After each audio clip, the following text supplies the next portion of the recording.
Baloi lau pari au eki lelei ai Tonga katoa tau kau whataha koia i e whiawhini. Ai a koe he whiawhini kolo siwi i whaosi a kau whene mui o ku nau whiau i e kalauni koia o e Miss Heilala o e wanoa ua wha. Whau kau pei i Heilala Village i he wapuna ia. Koia o tautali whiawhi e tokotoa i taimini ukamata ke nopo i mai a ngahi te pire i e taimini. E kau pou pea mo nau tolu e kau nau lava mai ke nau whamoni i. Ko hai a e whine mui e hoko ko misa Heilala o wanoa ua wha. Ko ia o si heni pepe mo e kau pepine a wheaui. Pea pe foki ko nau ngahi tauhi. Pea mo kinau tolu ko ia o lotonga Walele a fila te pe ta mea ko ia o kiloa ko The Islanders. Mafo whapito ai te unga ko ia o e kakai e nau foto mai ko ia i e whewhini.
Ko e Blue Bayou. Ko e ngai whasea whanau whaki ai kau whawhe i e whewhini i e Heilala Village. Ko e ongo MC ko ia i e whewhini e final night ko e di o e Miss Heilala. Ko kiti one mai le mo fisi pea mo Mona Lisa Palu.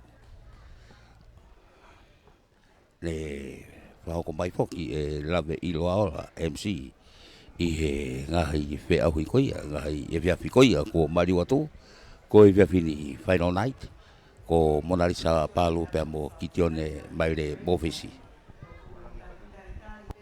Waweni pe tau kamata ka taki tahine pe mo e hoeiki pe mo tau ka inga unau i he ni.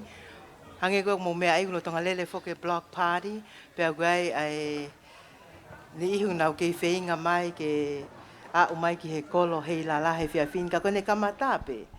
We thank you for your patience and apologize for the slight delay. There's a block party happening, and so there's a lot of traffic, and some of our contestants are on their way.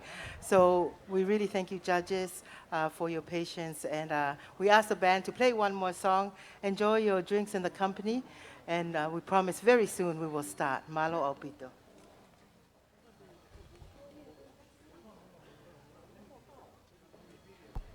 Ko ia o Mona Lisa Palu pea mo e o atu pe ngai whasi wha mei te pe mei a whangahi whasi pe ke whanau ki kau wha pe mei he Islanders kai taritari pe mei kamata e Polokalama.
whanau whaki ai ka o whawhe Mehe Islanders.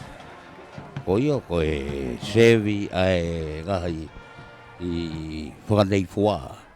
I o kai whamama whanai ka e tau tau whiro kau poupou. Ka rau au garai ka rau pasi po rau poupou malohi.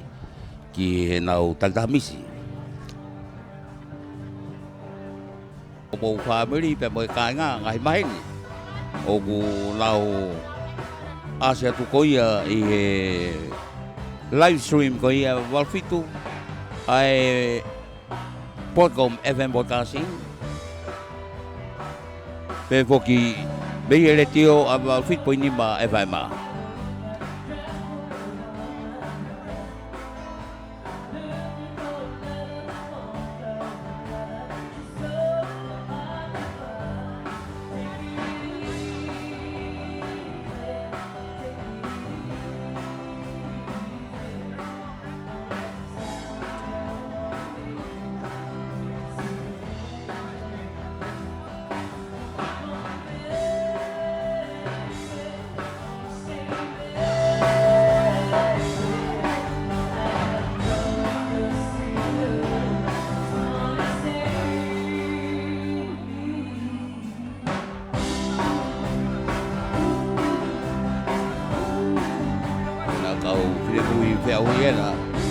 Kau whapofa katoa be.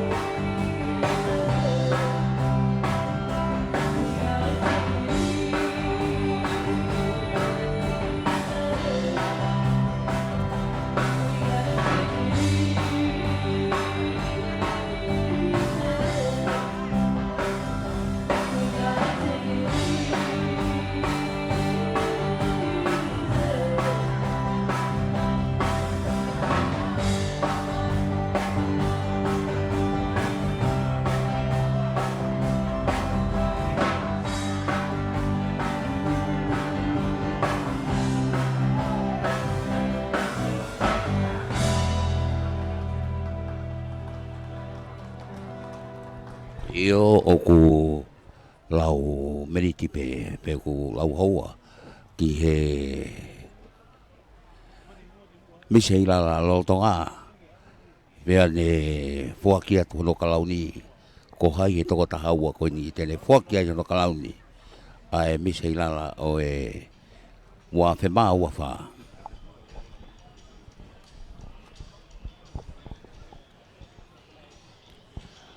mo lo Tonga vea mai foki ko e fiafi whakaosi ani hono siwi whakaosi ai ko he tolo whakaosi ki he kalauni ko e interviews ai ko e final question pea mo e ball count ko ia ko e ongo he tolo whakaosi ki he kalauni I he poni.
Io le tio walfit po ini ba fa ma mo tonga me mai ai mo live stream podcast FM podcasting.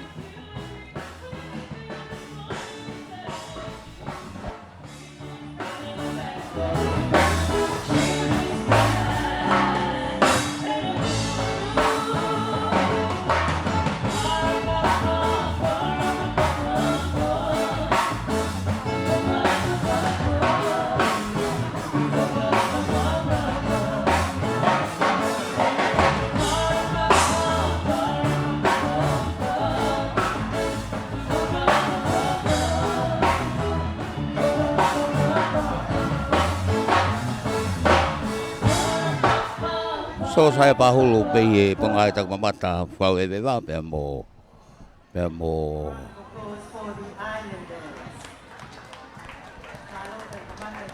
Alakala.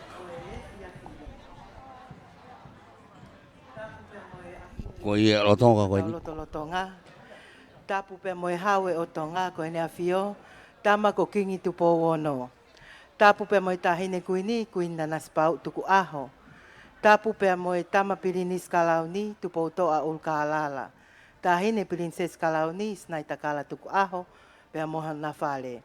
Tapu pe moe tahine ko prinsesi salote mafile o pilolevu tuita. Tapu pe moe tahine fraafe falanglangi o e fiafini. Tahine ko Eiki Frederica Lupe Uluiva fatafehi la paha tuita. Wai whatapu ka Lady Fohe moho Eiki. Whatapu foki ki he Eiki pale mia Tonga ono pohu akawa meiliku. Ka umaa foki ai Eiki Minister o e whakatau aki mo ngahi ngā ue whakalakalaka whakaekonomika. Ka koe Eiki Minister e tak mamata Honorable Dr. Viliami Latu. Ia e whakatapu ki he kau Minister o e kabineti kakato. Kau maafu ke whatapu ke eksea e whalelea pia moe hoik me mipa. Tātau te whito ki a Honorable Tulsi Day o ku iheni i he whiawhini. Ia e whakatapu ki haataki lotu. Whatapu at whoki ki he CEO o e tak mamata William Takau. Kau maafu ke kau taki ngā ue o e pule a ngā pia moe whonua. O ke ai e whakatapu heni ki he Palestini o Tonga Tourist Association. Kau maafu ki ai kau me mipa o nau hanga o po waki ngā ue o tak mamata.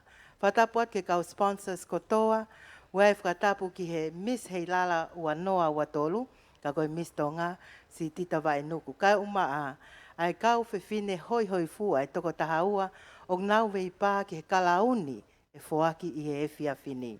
Whatapu at whoki ki he kau tauhi whanau, mātua tauhi whanau, kau pou pou.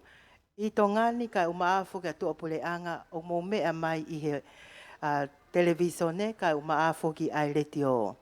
O kokole ke hufanga he ngai tala whakatapu ka kato o e whonua pe moe lotu. Kai ata ki a kitione mokofisi kai umaafu ki au ke utokoni ki ono whakatau keia tu mo whakahoko ai polo kalama whakaosi o e kato anga Heilala mo e whiri misi ua noa ua whaa. Hange koe wanga mahe ni, ka mata e tau polokalama kotoa, a ke tau tuku e whawhetai. Pea au kukole ai heni, ke ka mata e tau polokalama a ki halotu, ai e whakahoka tu e toke tā sione tu ipulotu. Ko e whai whekau e wāhenga pule LA i Amerika, United with Hope United, a manaki ke tau whakataha a United Methodist Church of Long Beach. Kene whakahoko atu ai lotu, hili pe ia, whakahoko at lewa lea tali, pea pehe ke he tau mea makehe o e whiawhini. Ka kuia e whawhetai, mo e whamalo, i o mo kei tali, pea mo e pōpou le lehe e whiawhini. Malo whai whikau. MC modali sa palo, lotu, togeta sione tu lotu. Ko whakawhe ki tau tolu. Te o tau lau maari e, ke tau ununu atu ki a whioanga tau tapu e o tua. Ia tau lotu, mua tau hu, ke tau lotu.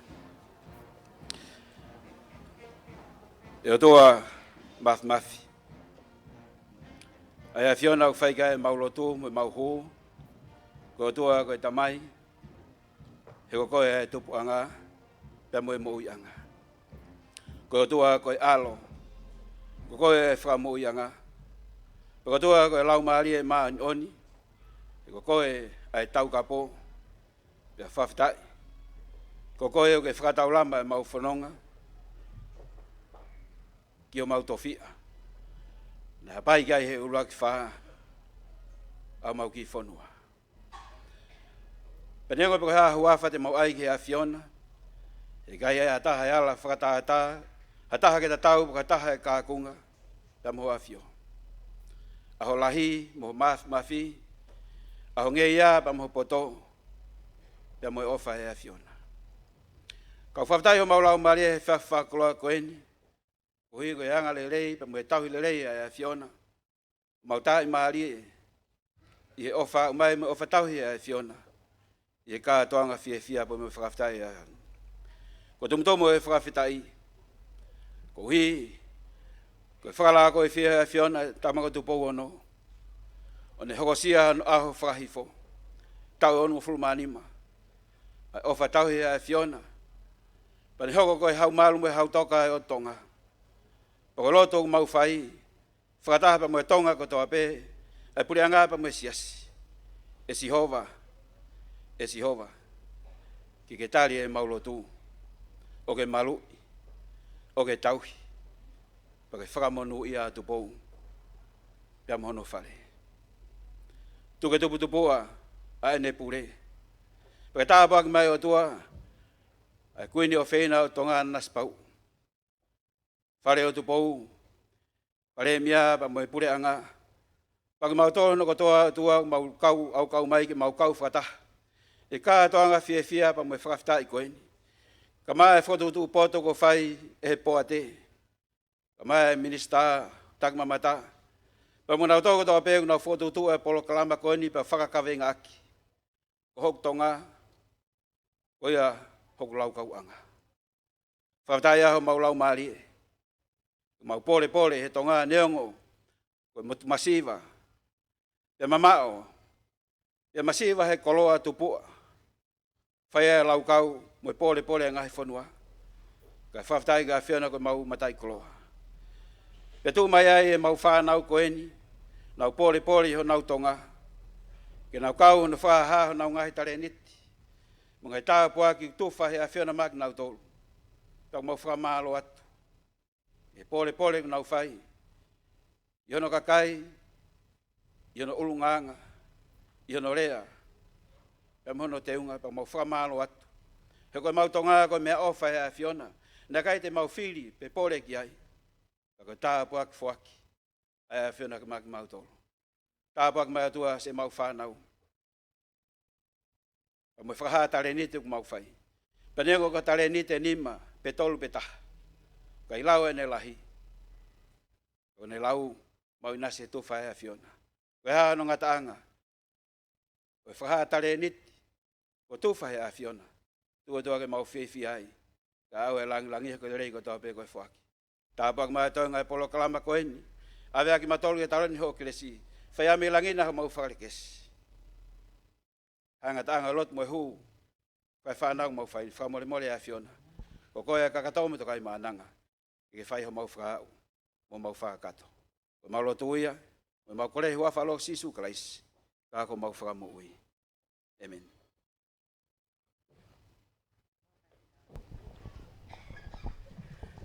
The opening prayer there by Reverend Dr. Sione Tuipulotu of the LAUSA United with Hope Methodist Church of Long Beach, California. Thank you so much for the opening prayer. Ko e hoko tene tau polo kalama ki he rea tari pa whiwhia ke whakawhi i ai ai pule o e potunga o e takmamata William Takau ke ne whakahoko atu ai rea tari. At this point we now welcome the Chief Executive Officer or CEO of the Ministry of Tourism, William Takau, with the welcome remarks.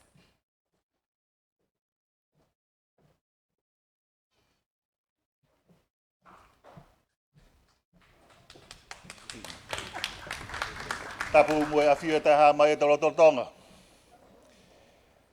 Tapu mo e hau e o Tonga. King tu ono. Kau maa kuini o whaina Tonga. Kuina naspau. Ka tapu atu ke Princess Kauni, tupo tau au kalala. Kau maa e Princess Kauni, sinai takala, tupo ah. Whakatapu tēni ke tahine. Whatawhe, o lapa, tuita. Whakatapu tēni ke Lady Fohe, mo hoeiki. Whakatapu tēni ke tangata ki whaifakau mo taula eiki. Whakatapu atu ki whafonga wharearea. A koe sea o kau whakamau. Honorable to see te. Atu heni whakatapu atu ki ngahi fofonga i whae, ngahi fofonga i tamai. Kau maa a ngahi whaamiri o kau mai ke pōkalama o e whiawhini. O rebeha whainga maari e ke whafonga i atu a eki minister o pot ngā o takmamata mo whalau ewa. Honorable Dr. Viam Waskela atu. Kau maa komiti ke Heilala Festival. Ko komiti whukani hau eki mai kāinga ko komiti ko sino e tolu. Ko pot ngā o takmamata kau maa poate ma ua whai ke takmamata. A pehe ke Tonga Tourist Association. Ko whengawe aki ai tolu ko ni. Tau mamata pe aneafi ke tare niti e whanau. Te kua e salute lahi atu ki he ngahi whungai whae, ngahi whungai tamai, he ohi whanau le rei. Nā kurea pe i he aho eua ki mua, nei a whakaamu, ke whai ai whiauhi koe ni wawau, ka mahanga katoa tamai kwewhine ia. Ka kohi koe whakahoko ai whiauhi ni tonga eiki, taha pe kalau ni ia. Ka koutui, koe Tongatapu koe ni, koe wike ua kua osi, e tau whanongo, taktaha teke ne haapai, mo ne wawau, mo ne niua, mo ne eua, mo ne tonga. Ka koe pō ni, kau ofewhine heni, e Tongatapu koe ni, mei tonga pe. O atuai ha taritari rei ki mautolu. Kau ofewhine, pe ko ate ha papasi ko kore, pe ko ate pasipasi ki Tongatapu koe ni.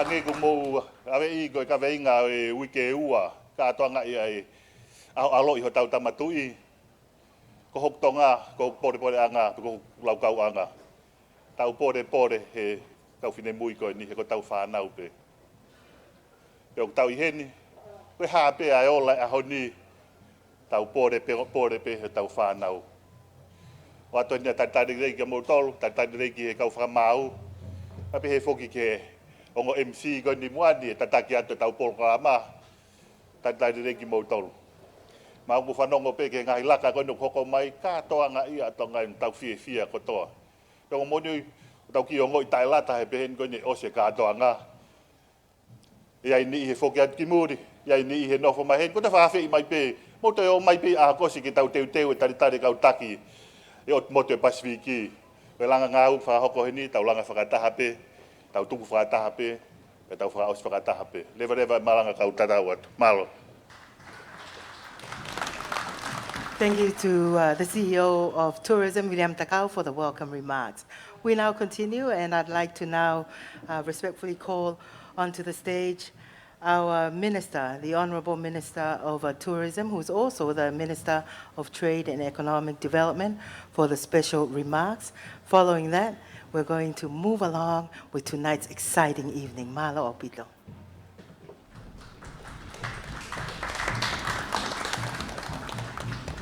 Kore keu whatapia moe a whio e o tua I ho tau lotolotonga. Tapu moe hau e whanua, tamakatupo wono. Tapu moe tahine kuini. Nanas pau tuku aho. Whatapu at moe tahine Frederica lupe uluiwa whatawhiho la paha tuita. Pako kore keu whanga ngai tala whatapu kakato ko a whaki. I he pangai o e whiawhini. Ka ata moe motuani ki whakahoa. Ko tu maku whakahoa ko tau whaftai peke o tua. I ne taki whanonga hao tau au sia mea e whiawhi koe ni. I kai koe ia pe, ka koe tataki mei o lunga lava e fuka toanga mahu inga, tau si tua atu me ngai konferenisi e ngai siasi, ka tau hoko mai ki ono whamanatu ai aho aloi, o e tamatu ui, king tupo wono. Pea koe aho ia, o kupou ki ai kātoanga o e ahoni, ai wike Heilala ai whanua. Kātoanga ene tau whanima, e polokalama wike Heilala pe au tau fia ko toa I he tau au sia e whiaf koni. Ko e whiafini ku lahi ono ngahi polokalama pe au whiwhihi aki e ngahi kakala I hala tau wha mo loto Nuku'alofa. Nā tuk lere mai eri pia mo e CEO ai potu ngā oe tak mamata mo e. Fulau e wa, William Takau na malere ato talitari aine a fio tamatui, kai peheke tahine kuini, o kuna a fio, I he tungi koloneiti koe mamata tonu, a fio tonu, ki he laka konu tau whanongo kia he hala. Koe whakamaoni e ka teki tau tolu ai pou me he whare o e tui moha mo e ofo, ki he kātoanga o e ahoni. Pea koe wiki Heilala ia, whakamanatu e tau tau whanima wiki Heilala, koe pou pe, ki haa mo he ofo, pea mono whakamanatu e haa aloi, o e tamatui. O kou fia lahi ke whai pe aki whakahoa a koe ni koe ke te hatu ngā rea te ulawa ke urea atu e koe kātoa e rea ko whai atu e kau taritari. Rea taritari. Ka koku whakamanatu at pe a kuia a e pou mo e visone a ene fio. Ka e peheke ik pare mia ki hono pou waki o e taki mamata I he whonuani. Koe taki mamata koe se ki toa lahi taha ia I he langa whakalaka whakaekonomika e whonuani. Pea kutoki hoko hakia e ngō ue mo e tau tai. Pea kuia e tokanga makehe kia e whonua. Ai pure anga ka pehe ki he langi mamao a ene a fio ke teke e tak mamata. Pea koe konga pe o I pōni ia. I he wheo auhi ai wike Heilala e tau pou ki hono tuua ke Tonga. Ke hoko ka whonua e ahia he kau whalau ewe ewa. Iai o whalahi atu ke toko tahaua koeni. O kunau kau ki he whea auhi koeni I he whea whini. Pea kou tui koe aho whaka osieni ke talaki ai a eola. O ngā ue lahi ko tau kamata mai he aho koeni e nima pe ono. Ono kamata koeni ai wike Heilala koeni.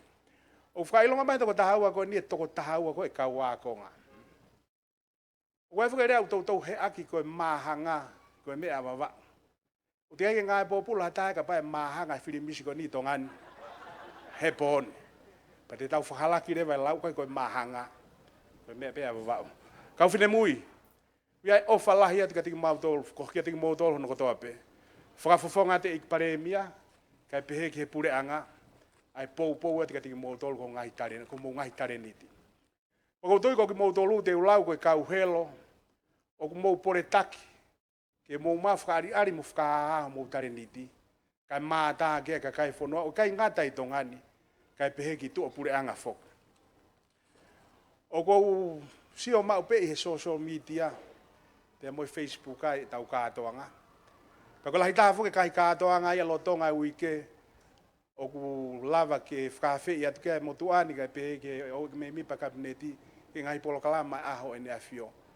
Ka kou mātā mai pe ai whakawho ofa o e kātoanga mo ngai whiauhi. Mo e tare niti ia o kui ai e tau whanau. Iai whakapapalahi atu ka tiki mautolu kai pehe ki ho mo ngahi mātua au nau tuu tawhaaki. Ai ngahi kau ngā mea. Ai kau ngā ako, ke nau pou kia tiki mautolu, ai ngahi tare niti, o mou whakaari ke mātā tonu kia e whonua. Koe lau ahi miu pehe ka pau mou itahani ihi, tuku e peki nau tolu. Sio mautolu ia ke eiki, pea mou tui o whai tō tonu. Koe whekau ena e hoake tangata I whai whekau, I he lotu koeni. Ko te mātā koe mitia whakasosiare mo I ngahi ongongo, ko toko lahi taha kau mātā ia koe whiau hoi fua koe kakai tangata. Ka koe tuu koe atongani, o ku toko lahi anga kakai whiwhine he tau statistika e kakai tangata. Ka kune whakamahino mai ia e mahu inga o polo kalama koe niki hono teke, ai taku mamata mono tu waki a Tonga I he malae o e whalau e wewa. Koe e kau whiwhine, o koe whalala atu e pure anga kia tiki mautolo. Pe ko hai pe ia he pōni, e hoko koe mistonga, ka koki mautolu kātoa, koe kau ampastoa lerei ki mautolu, ki hono tuua ke whonua, ki tua pure anga. Ia whakamalo ati ke kau whakamau, nau tau kei o nau kau mai, ki hono whakamau, ai whiauhi koe ni. Whakatawange ki he eiki ke ne whaitokonia ki mautolu, kai pehe ke ngai lakanga kotoa, o mauhanga whakamau, ai whiauhi koe ni. Kai ke ngalo ke whamalo ia ai misi lolotonga, kai misi Heilala a Tonga, sitita Hamilton Vaenuku. Ai ngā welahi o whipaupo waki, o tu ngai taku mamata, kai pehe ke ngai kupwhekau aki, ki hono tu waki atu a Tonga. Koe haoni wamanaki ke hanga tukuange ate e kalauni, ki he taha e kau whine mui koe ni, ka mau kore ke ewa na atuku heni, a e tau whengawe aki. Koe o pehe ki whafonga atu. Ai potu ngai tak mamata atonga, moi whalau ewa. Kai pehe ki a saia moi hau, pa moi kau taha e kau taki mamata atonga, pehe ki a miskatu i fua ka koe sea, o e poate taki mamata atonga, kai pehe ki e poate hono kotoa, i he whenga o aki vā ofi, ki whakahoko lava, whakahoko ai polo kalama koe ni. Taim tatau pe ko whakafofonga ato ai pe, ngai kupu e tolu ko ni ha kore whakamore mori ka tiki mō tolu. Ki e kakai e whonua, kai pehe ki e kau whine mui, o mō pore, ki he whatongia ko ni, ki he kau whakamau, mō ki mō tolu ko tau pe ku tau whenga o e aki ke lava.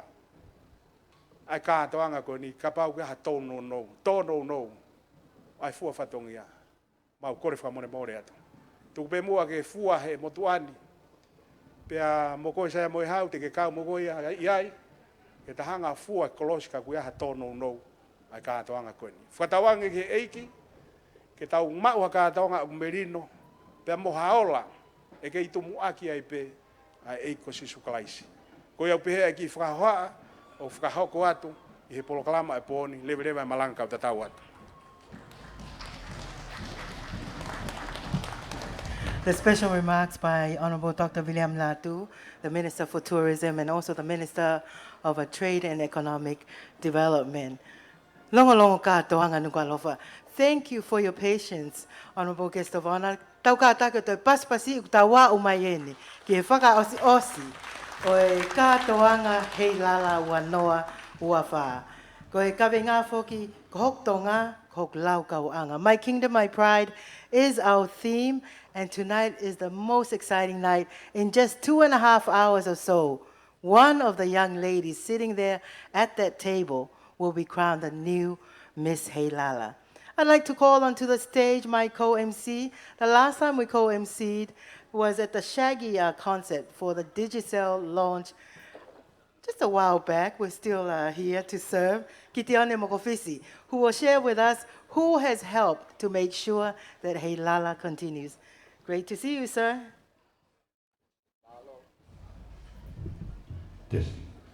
Whamore pe ho week mo Tongatapu le ka ku whiwhaha lawe ki he ngahi kautaha mo ki nau tolu nau pōpō whiwhekau pito ki he takamamata. Ladies and gentlemen, it is a privilege to acknowledge the sponsors for this evening and for the tourism industry in general. Acknowledgement or sponsors the supreme class. We would like to acknowledge the Ministry of Tourism and Government of Tonga, number 1. Number 2, Tonga Tourism Authority. Number 3, Fiji Airways. Number 4, New City Party Rental. Number 5, Tonga Power Limited, TPL. Number 6, Ports Authority. Yes, Tonga, PAT. B class, the elite Embassy of the People's Republic of China. Number 2, His Excellency Matthew Howell and the New Zealand High Commission in Tonga. Number 3, National Reserve Bank of Tonga, Tanoa Dateline Hotel, being the number 5, as well as MBF Bank and its new boss. And also Whehoko Arts, number 6, Dateline Hotel, number 5, Waimoana Media, number 7. And the platinum class, we have got Digicel Tonga Limited, Bank of the South Pacific, and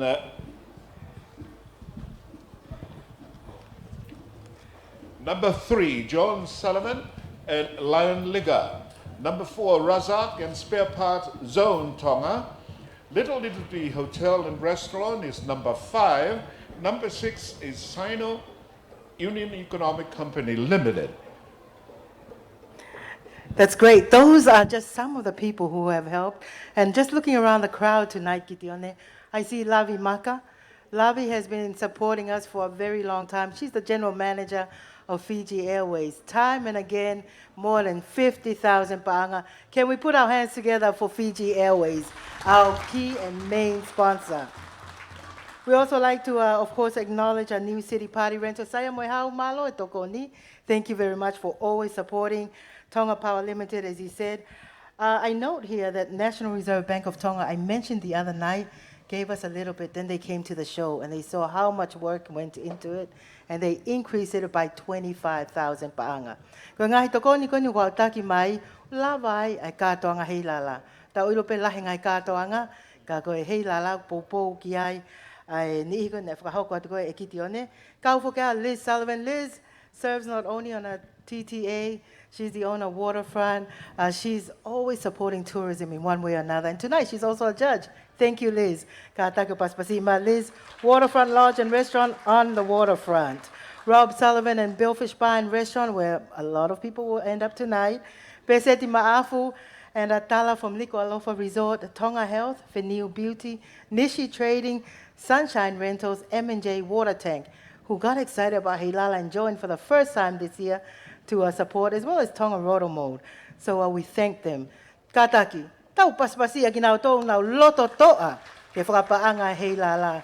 Taimi nu lahi katoa, o se te konfelenisi, o se te kawenga, mo kawenga, tau kai peni I, kei whakatotoe mai pe koe tokoni ki he katoanga o e Heilala. Koe ni ihi whoki ia o nau tokoni mai. I think it's high time we enjoy ourselves. As we mentioned earlier, today is a crowning ball. It's kind of exciting. 2 hours from now, one of those girls will win, although they're all winners. But before we continue on with our next part, we have some entertainment. We're going to try to enjoy tonight. There's some refreshments, some drinks, some cool people in here. So we're going to liven it up a little bit, and nothing does that as well as a beautiful girl dancing. So I know that Miss Pacific is here, right? Miss Pacific is here, but before she comes on stage, there's her family. They all came here to support tourism in Tonga. Matavai, talofa fafitai lava, and welcome to the Kingdom of Tonga. Are we ready with the Matavai group?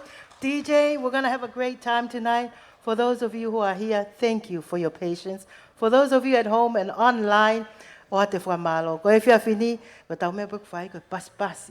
Tau whawhitai ke e kia o mai ha kau whiwhine toa, ke nau kau mai ke whiri misi. Tau kamata ki pe, ai whaiva, me tau kainga hofi mai pe. Mei haa moa. Taki mai ai, Miss Pacific, ko e matawai en. Ka taki o paspasi I mai. Ko I au lava mai Miss Pacific Island. Moda Sverige.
Ko Miss Pacific Islands ai na ba uia ki Hamoa ko moe moana Svenge une lava mai pe mo ne kau fai ma pe me Hamoa na talunga fa Tonga I taimini ke fas bana ko hala ko papa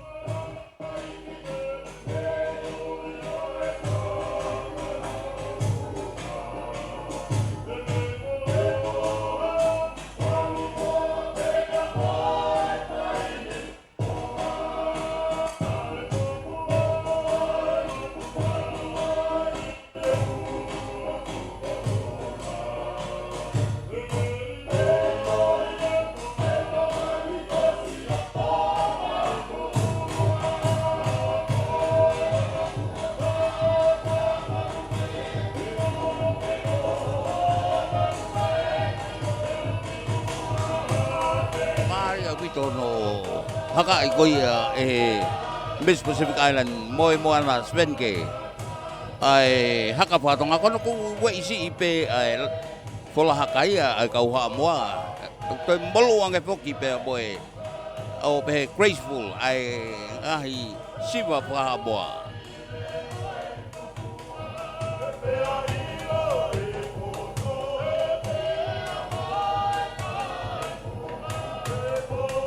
Te unga taulonga whatonga pe, pape koi kie pe.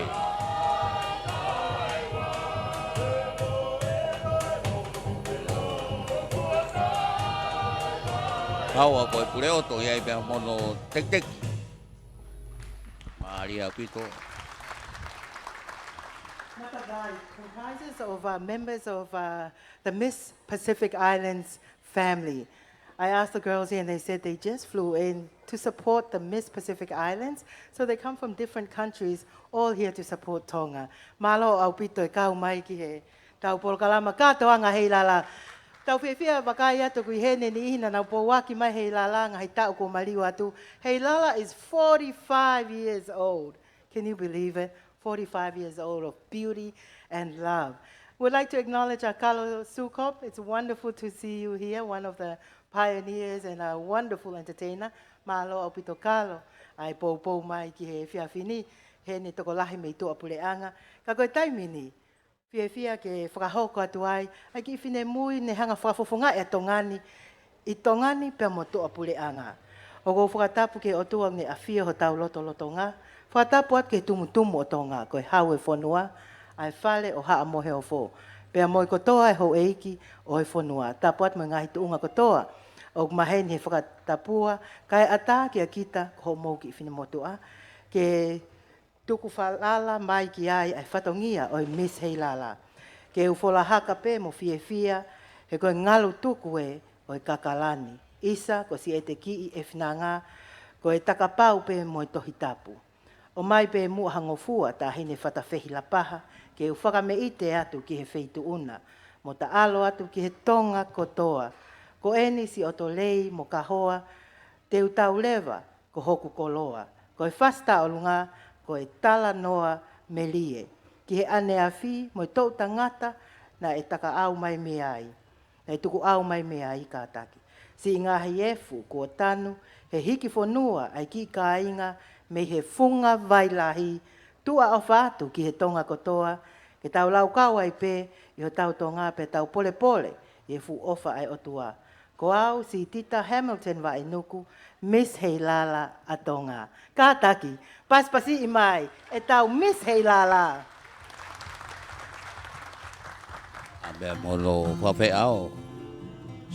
Si Tita Hamilton wa nuku.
Koe mōwhia ni wa pou.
Io, ki hiki whanua, ki he kai ngā koni me niwa whakau, nau whiawhia, kai ke nau toi siu lolo mau, ka kua nau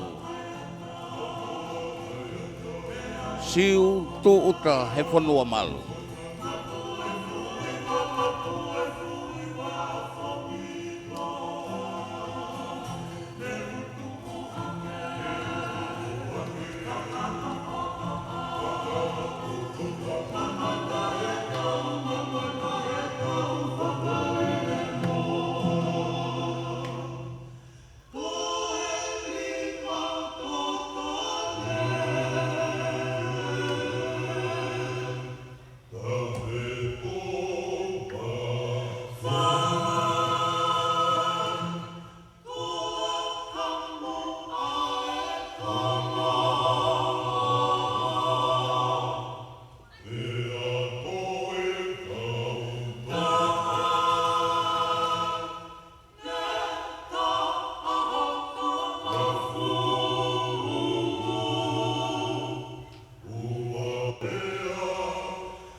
Malie, Malie.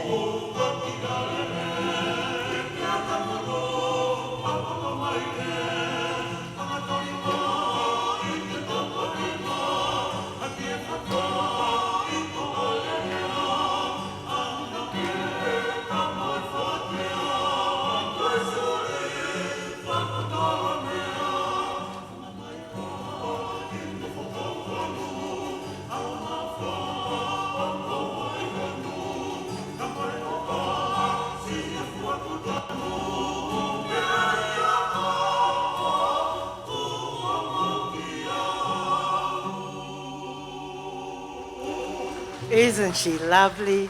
That's our Miss Tonga, our Miss Heilala from 2023, a most humble and beautiful young lady. I asked her the other day, where are you from exactly? Are you from just Eua? She said, no.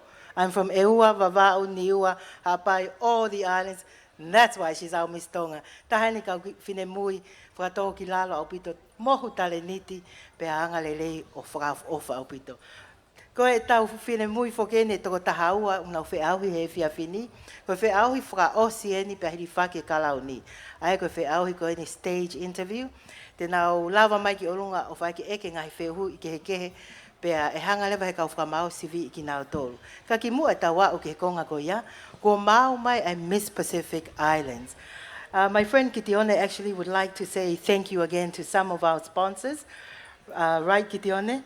I see not only Lavi, as I mentioned earlier, Saia and Emma here, Liz, MBF, thank you for always being very supportive. Remember when Yo was here, and now you're here. Thank you very much. BSB, of course, thank you for supporting us. Who else do we have supporting us today?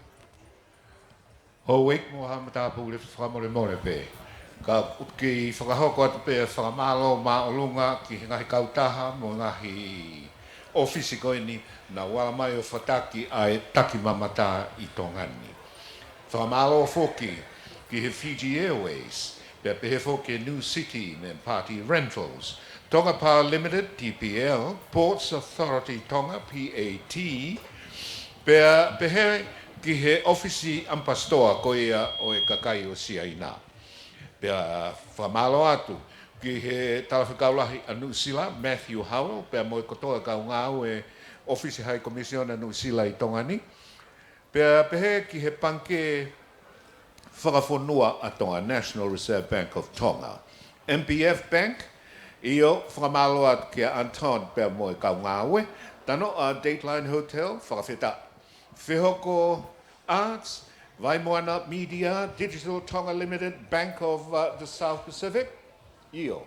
Hauiki mo Hamatapure o kui kai ke ngalo, ngai kautaha Tonga koe ni, Tonga Rotomold, M&J Water Tank Company, Sunshine Rentals, Nishi Trading, Venue Beauty, Tonga Health, Pesete Ma'afu, and Nuku'alofa Resort, Rob Sullivan and Billfish Bar and Restaurant, Liz and Waterfront Lodge and Restaurant, and not to forget, Pe Owen Angalo, I kautaha koe Sino Union Economic Company Limited, Little Italy Hotel and Restaurant, Rasa, and Spare Part Zone Tonga.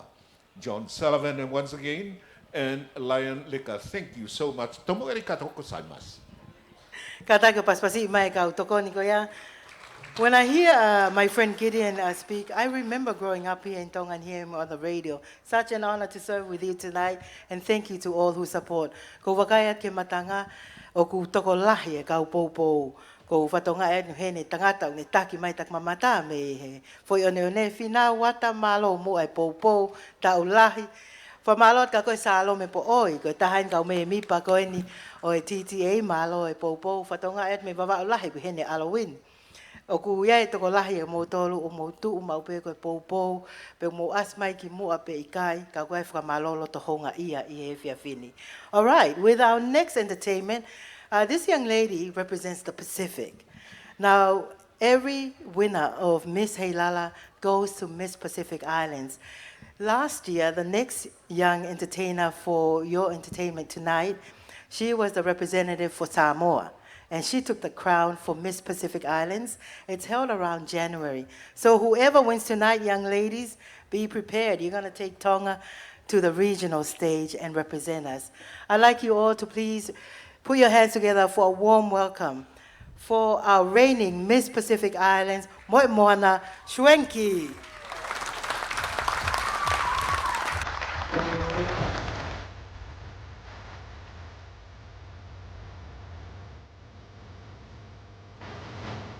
Miss Pacific Island.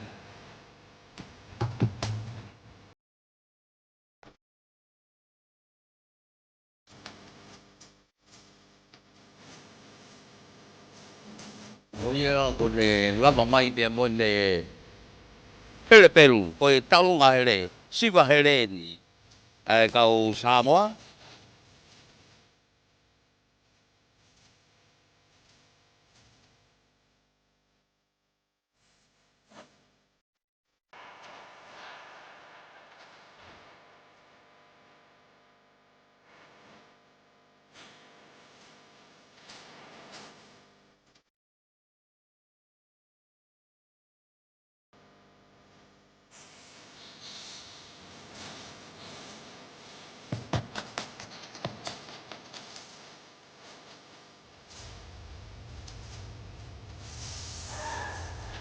Ko ko hele ka pa le hopa tene siwa wa mo.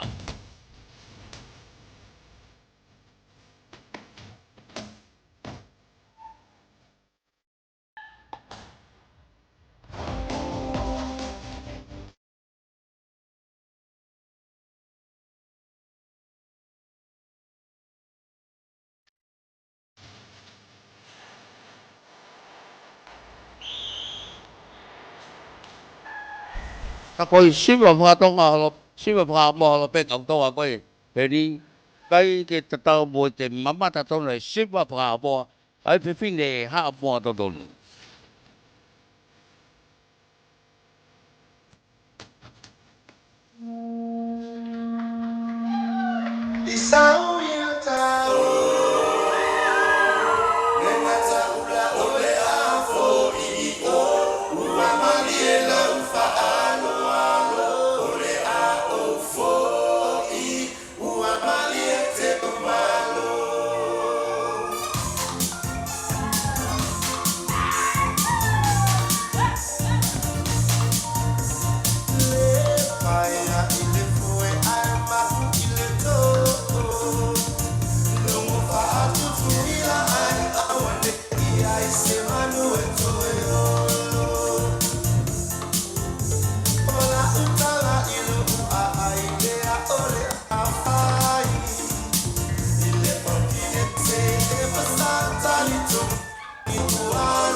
Mapala kau misi daw.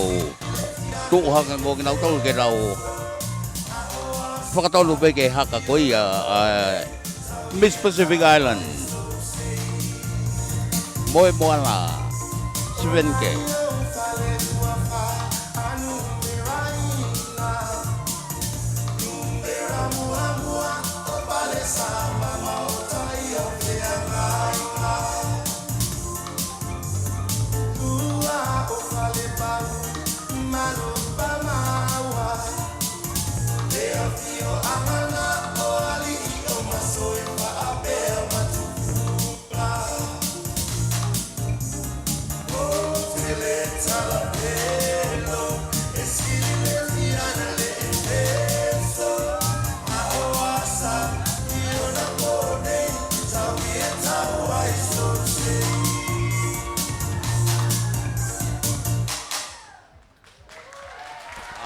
Maria Obito Siwa Samoa Koia Miss Pacific Islands Miss Isn't she Samoa. beautiful?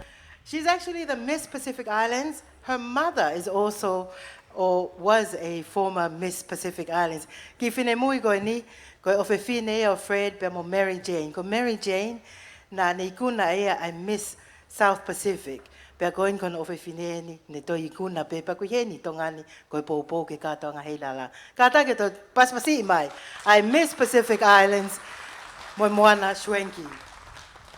Just to pass time, we've got now our next entertainment, and after that, we're going to get into the prizes, introduce our judges, and of course, the stage interview.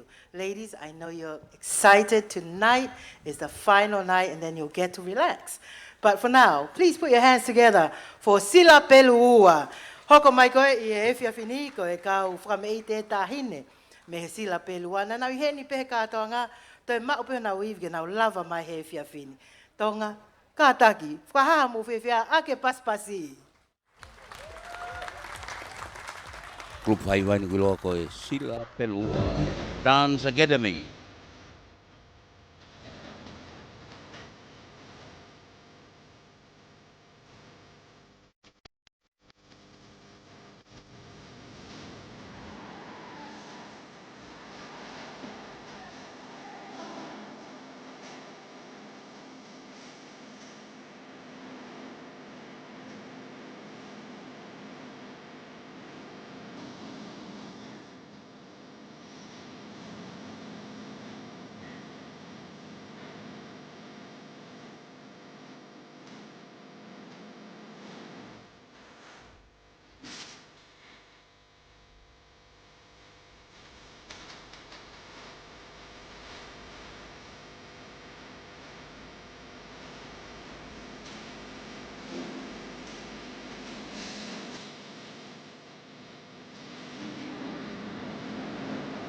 I Tonga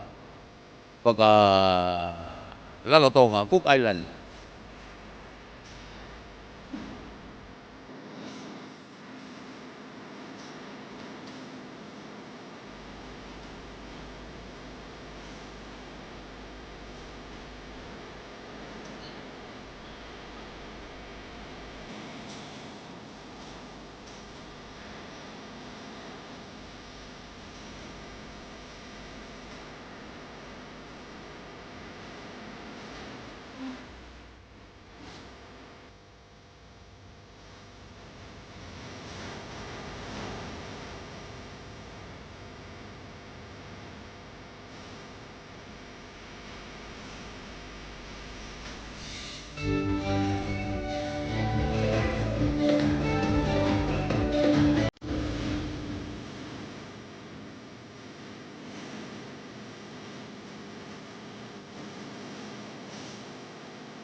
Honorable Frederica, she's only 12 years old.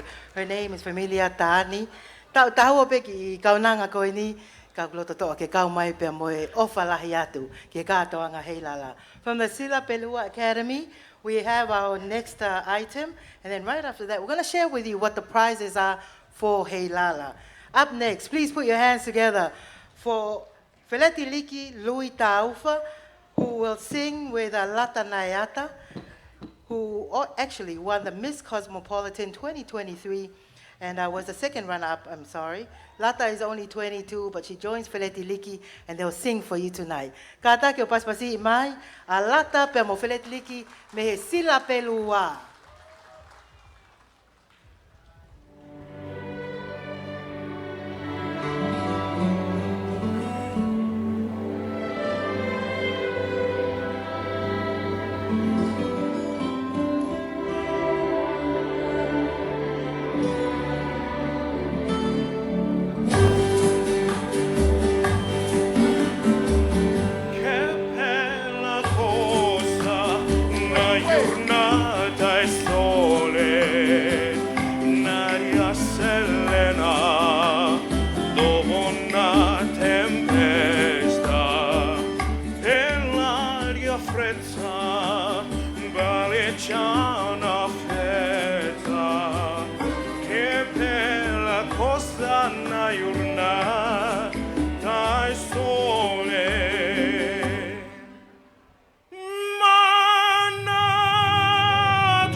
Ladies and gentlemen, please welcome Miss Lata ito atao na yan.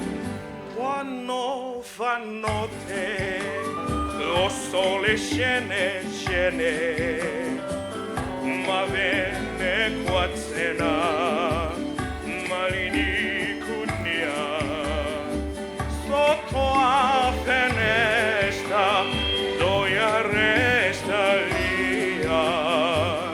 Wano fanote, o sole scene scene.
Nayata, with Lata Nayata, who was a Miss Cosmopolitan last year and second runner-up.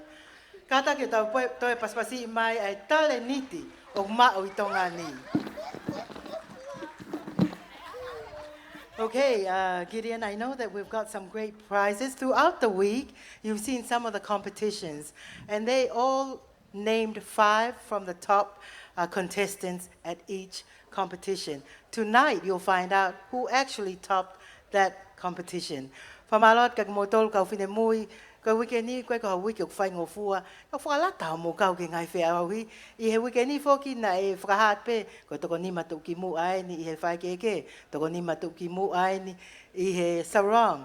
O hoko pehe mai pe o hau pe ki ane afi, ka koe pōni, e lava lewa tuku atu, ko haina I kuna, I he taktaha whea aui. Gideon, I know we've got some great prizes that we're going to give away tonight. Thank you very much. Ladies and gentlemen, some of the main awards that is being given is, of course, is donated by Fiji Airways. The Miss Heilala will win to herself and one other 2 tickets from Tonga to the United States, either San Francisco or Los Angeles. It's up to you to choose which one, but you are entitled to 2 tickets. And the value, of course, 10,000 pa'anga.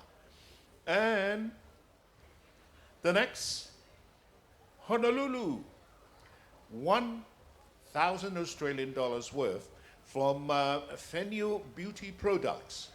Miss Heilala, first runner-up, $7,000 worth of 2 tickets.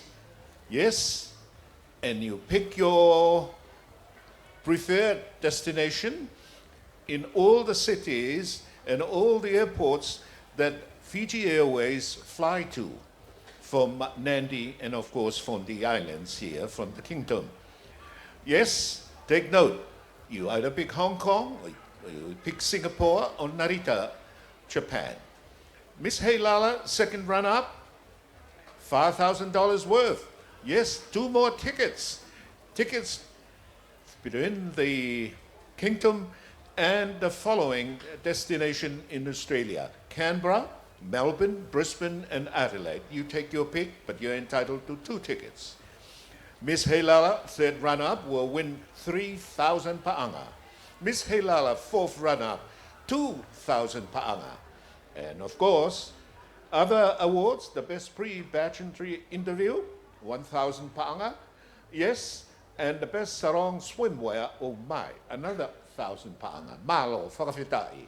Whakamalo atu ki he Fiji Airways, he whataki o i moa koe ni koe whalau whakapuna, mei he otu wherenite ki māman lahi. Ange koe ni ulawe koe ki ane nei, koe mahu inga o e pare uluaki, mei he Fiji Airways, ko hono mahu inga koe pānga taha mano Tonga. Ko aia koe mahu inga ia tiki te e ua ki ke whalau aki mei Tongani ki San Francisco, pe Los Angeles i Fiji Airways. Pea ko Honolulu, whatongai, koe toi mea awhainia, koe tola asteria ia e tahawhi, me he Fenue Beauty Products. Pea pehe ki he Miss Heilala first run-up, $7,000 e fitu ngeau, e kata, fitu awhi, ai mahu inga o e tikite ki he whalau ai toko ua. Pea ke whaiteri koe pako whe I e sia te ke whi ewa ki ai. Toto atu, Eo, ke toli mo whiri Hong Kong, Singapore, peko Narita, ka koe tiki te ua e whakapare I aki koe. Miss Heilala, second run-up, koe mahu inga o e tikite, koe tola e paanga tonga e ni mawhe. Whakatonga ang toi tikite moia. I o tikite moia e ua, mei tongani, ke toli mo whiri ai, mei tongani ki Canberra, pehe ki Meripoane, Brisbane po Adelaide. Take your pick. Koe nihi penga hei pale koe ni ukuloto lele tau kau sponsors ke nau hanga o foaki he whiawhini. While we're standing here, I know the ladies are getting ready for the stage interview. I want to acknowledge Miss Lady Maria. She's just arrived here and she's always supporting us from Australia. Lady Maria, malo e poupou maupe ki he kātoanga Heilala mo e o mai kau whine mui ke nau poupou ki he kātoanga koe ni. O gai fuke ngahi pale ke he kehe o foaki mai Fiji Airways, ka koe whiau kane taolunga koe pale paanga ni maafe. Koe whakia ki he tuki mua koe ni whiahi tālunga. Winner gets 2 tickets to New Zealand. Ngai whai tu enia o ku whaiwhatongia ki ai Fiji Airways. Koe teunga tālunga lelei taha tenei kuna ea paanga ni maafe. Koe tale niti lelei taha, ne mao e paanga e tolu afe, pe koe interview o e whiawhini ku iai pe mono pale. Koe moe pale e ki he Miss Photogenic, koe paanga ni mangeau, Miss Personality, koe ni mangeau. Best ball gown tonight wins 500 paanga. And then finally, Miss Popularity, 500 paanga. We want to thank you for all the votes that you're sending the Heilala pageant page. I taimini, o ku hoko tai tau polo kalama, ki haki fo I whasi. Koe kole peke tae fo I whasi, teu mai lewa ke kauwhine mui, ke nau lava atu ki he whae ke eke. Honorable guests of honor, distinguished guests, ladies and gentlemen, it's nearly 8 o'clock. We're going to ask the DJ to play a song. I see the band is not here. They've been singing for a while. Maybe we can introduce our esteemed judges tonight, and then we'll ask the DJ to play one song while the ladies prepare to come on stage for the stage interview. Ko e polo whakaosi whokieni ke katoa ngā Heilala, pia o mahino mai o teu mai ai kauwhine mui ke whiahui whakaosi ko e whae ke eke. Te tau kole ke DJ ke ne kātaki o tāmaha whasi, hiri ai tuku atu koeni. Ai hingoa o kau whakamau. Gideon, I know you've got the list of our esteemed judges for tonight. Ko whiahui whakoe o e whiawhini, ko whiahui whakaosi ia. Ai au ku iai ai whiauhi ki he teunga polo, ai au nau mea mai moia, pe wai mo whiauhi interview. Ki mua interview e tuku atuai ai ngahi makatuunga e sivi ia ke kau whakamau, ka koe whainga maari e lelei e nia. Ke o atuai ai ni ihi nau loto lelei, pe nau loto toa, ke nau toa e whatongia mahu inga, pe mo mawhatuki-tuki o e whiawhini ko e whakamau. Our judges for tonight has a chairperson, but we're ready to introduce our panel of judges. So, ladies and gentlemen, will you please join me in welcoming our judges? Our first judge, here at the table in the front, dressed in black, the lovely Liz Sullivan. She's a local business owner and entrepreneur for over 40 years, nearly as old as Heilala, and still counting. She's the proud owner of Waterfront Lodge and Restaurant and Davina House. Mo kātaki o paspasi I mai e tau whakamau whikaolo aki, Liz Sullivan. Our next judge is Alunga Marie katoa. Most of you know Lunga when you go to visit Fiji Airways. I know Lunga because he's the man who can move my ticket with a very little fee. But tonight Alunga is here representing Fiji Airways, your airline. Alunga Malia is a team leader for Fiji Airways, sales office here in Tonga, and he's been working for travel and the airline industry for almost 30 years old. So you must have started when you were 5, now that you're 35. Kātaki o paspasi mai Alunga Malia, malo mo ngā lahi pa mo kōkō. Our third judge, thank you for your patience, Daniel. Daniel Horan is the CEO of Digicel Tonga. He's an accomplished leader with a proven record in building tech businesses and driving transformative changes across the Asian Pacific, Europe, and Middle East region. Kātaki, o tau paspasi I mai, a Daniel Horan, koe pule lahi e ni o Digicel. As I mentioned before, first time I worked with Gideon was for the launch of Digicel with Shaggy here. Now, our final judge for this evening is a beautiful lady. Her name is Helen Heft. Helen Paya Heft has a distinguished 25-year career in the airline industry. Starting as a flight attendant with Delta Airlines, she honed her skills in customer service, safety, and operational efficiency. Now in in-flight management with United Airlines, based in San Francisco, she oversees a team of 5,000 flight attendants, ensuring up and top-tier service and safety standards. Helen's leadership contributes significantly to United Airlines' global reputation. Additionally, Helen has extensive experience in hospitality, having served as the Director of Operations for Hilton Hotel and Embassy Suites. And in roles at Marriott Front Office and Banquets, she also owns Helen's Fashion, an online boutique store showcasing her passion for unique and trendy fashion pieces. Helen's diverse expertise underscores her versatility and entrepreneurial spirit. Mo kātaki o paspasi I mai, Helen Paya Heft. Koe tau kau whakamau e ni. Pea kou tui e tai nimi o kai kia tahe uloto ki tangutu he te pile koe. Koe te he pile ia te nau whakahoko e whatongia ma mawhataha o e whiawhini. Ka mau salute atu ki aki mō tolu, ai toko whā, mō pōpō ke kātoanga Heilala. A warm round of applause for the tough task ahead of you to our judges. Mō kātake o paspasi mai tau kau whakamau. Tau kore ai hen ke DJ, pako tau tā mea, ke ne tā ima ki fwoi whasi taha. Ko toi ne minite ua ki he walu I Nuku'alofa. Longo kātoanga Nuku'alofa block party.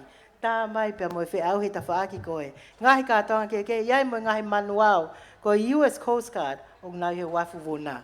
Kau tau I hen kātoa he kolo Heilala ko pōpō ke toko taua. DJ ko maupe, ka ta ke tā I mai tau whasi, ka tau hokot lewa ke whi au I whaka osi o I whili misi Heilala ua noa ua wha. Malo tā hine. O ia koro whamalo ia ai kau sponsor pe ki ono wha o e ngahi pare kau ikuna me se Heilala pe ki e ua pe a mo e tolu.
O kai koe pe ki kofu o pua tai I think we've reached the moment Anga no everyone's sipinga. been waiting for. Ka kone I aspa think taha for mai our pe panel mo of fe judges, pile. they're just getting I ready pipine koe o me and would tui. like to also acknowledge our auditors.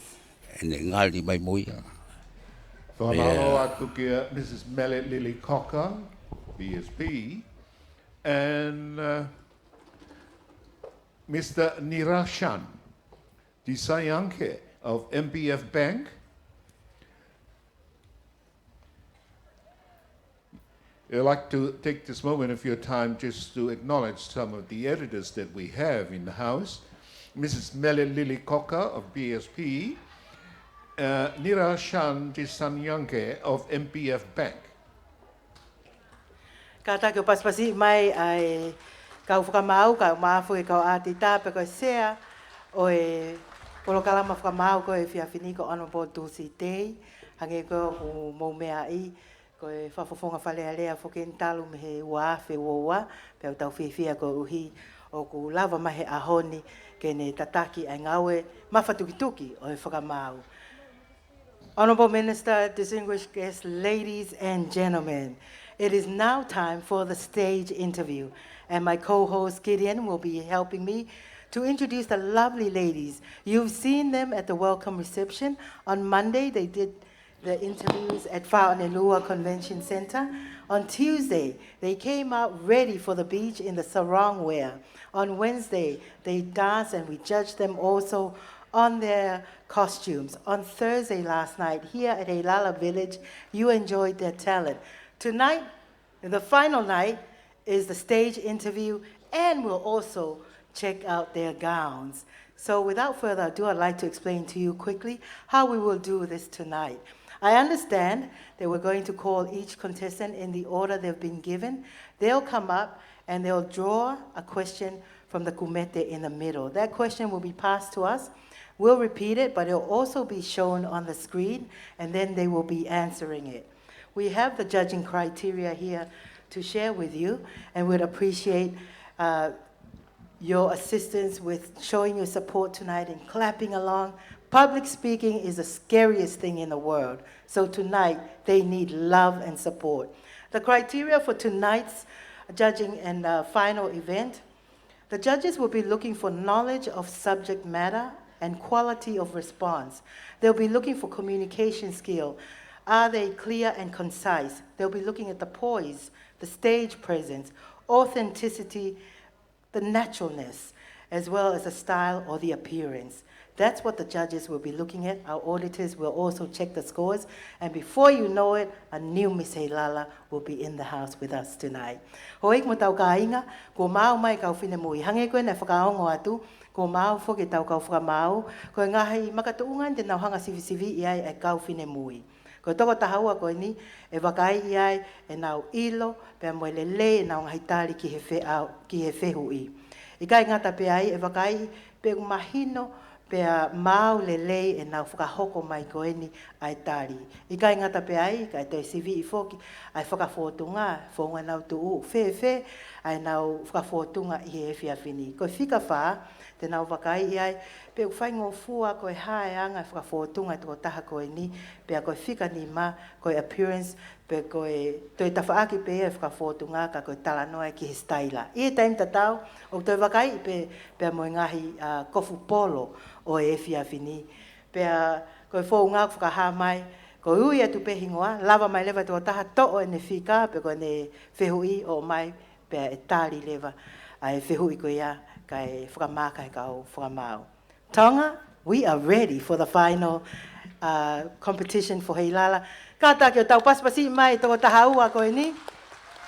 I kai ko ha mea pai ngō fua, tau whakalata ko nau hoi fua, pea moe nau loto toa. Gideon, I think we're ready. We can start with the first contestant. I'll start it off with our very first contestant. We'll do the first 6 and then continue with the other 6. Ladies, are you ready? They look ready and beautiful. Our first contestant for this evening, in no particular order, for the stage interview judges, number 1, Talanoa Moheloto Fifita, Miss Tourism.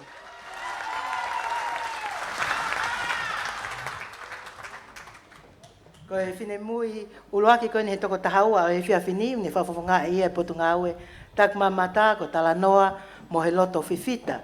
O ne o mai whoki ai whehui koe ni. Me kolo mo tu a malo. Malo e pou. Ko tau whehui ulaki in judges. Here's our first question. What qualities should the Miss Heilala title holder have? Ko e whehui whoki o ko atu pe whainga maari ke tari I he lea whakapilitania pe ko lea whakatonga. What qualities should the Miss Heilala title holder have? O ke loto ke tali he lea whakatonga pe ko whakapilitania. Karupe ke o tali he lea whakatonga kākou. Ko ia. Ai koe whehui o ku pehe. Ko e hae ngahi mea o ku mahau inga ki he toko taha koe tene ikuna ai Miss Heilala ke ne mau. Malapito e mawhihui. Kia te au o ko pehe ko toko taha ke qualities o ha toko taha ton ke ne mao ai tai tolo ko ia o Miss Heilala. Ko ha toko taha ku ofa pia fua whatongia ma I Nation pe koi kakai. Hange pe koi theme o ta uni. My kingdom, my pride. Ko hok tonga, ko hok lau kau anga. Ko te lau kau anga ke ha mea o ku te ofa pia te whai whatongia ke whakahoko lelei a whatongia ko ia. As for whoever tēne maua Miss Heilala e pōni, ko message pe ko mahinga taha ke maua e eiki, ko mau pe ai eiki o fiski tua mai ai ngahi unganga fie mau, ke mau ke fuawhatongia ke makakai e whunua. Ko ia pe malo. Malo Aupito Miss Tourism, Talanoa Moeloto Tutita for her stage interview. Our next contestant, Gideon. The next lady, Tapaita Tumpilina Havea, Miss Ewa Tourism.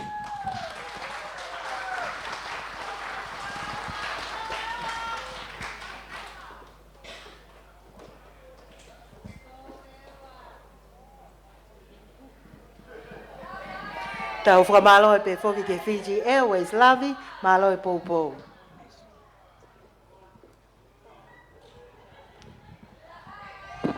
Malo Aupito.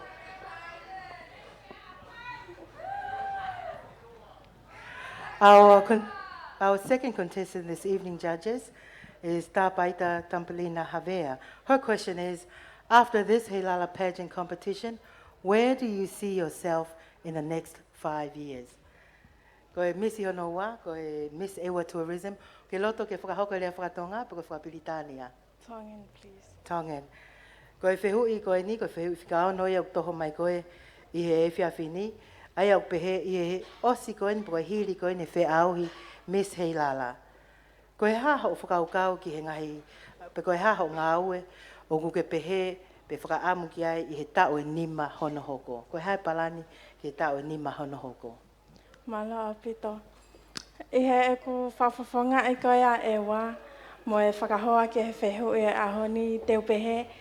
I he ose tau e nima meheni, teo ngā ue mai whonua, teo ngā ue ke tokoni ki eua, ki he whakalakalaka whakaekonomika, peo tokoni ki he taki mamata, ki hono tuua ki atua eua ki mamani, ki he kauwholau ewe ewa. Ke taimi ko te nao mai oku iai ha ngāhi whetu lelei e ua teo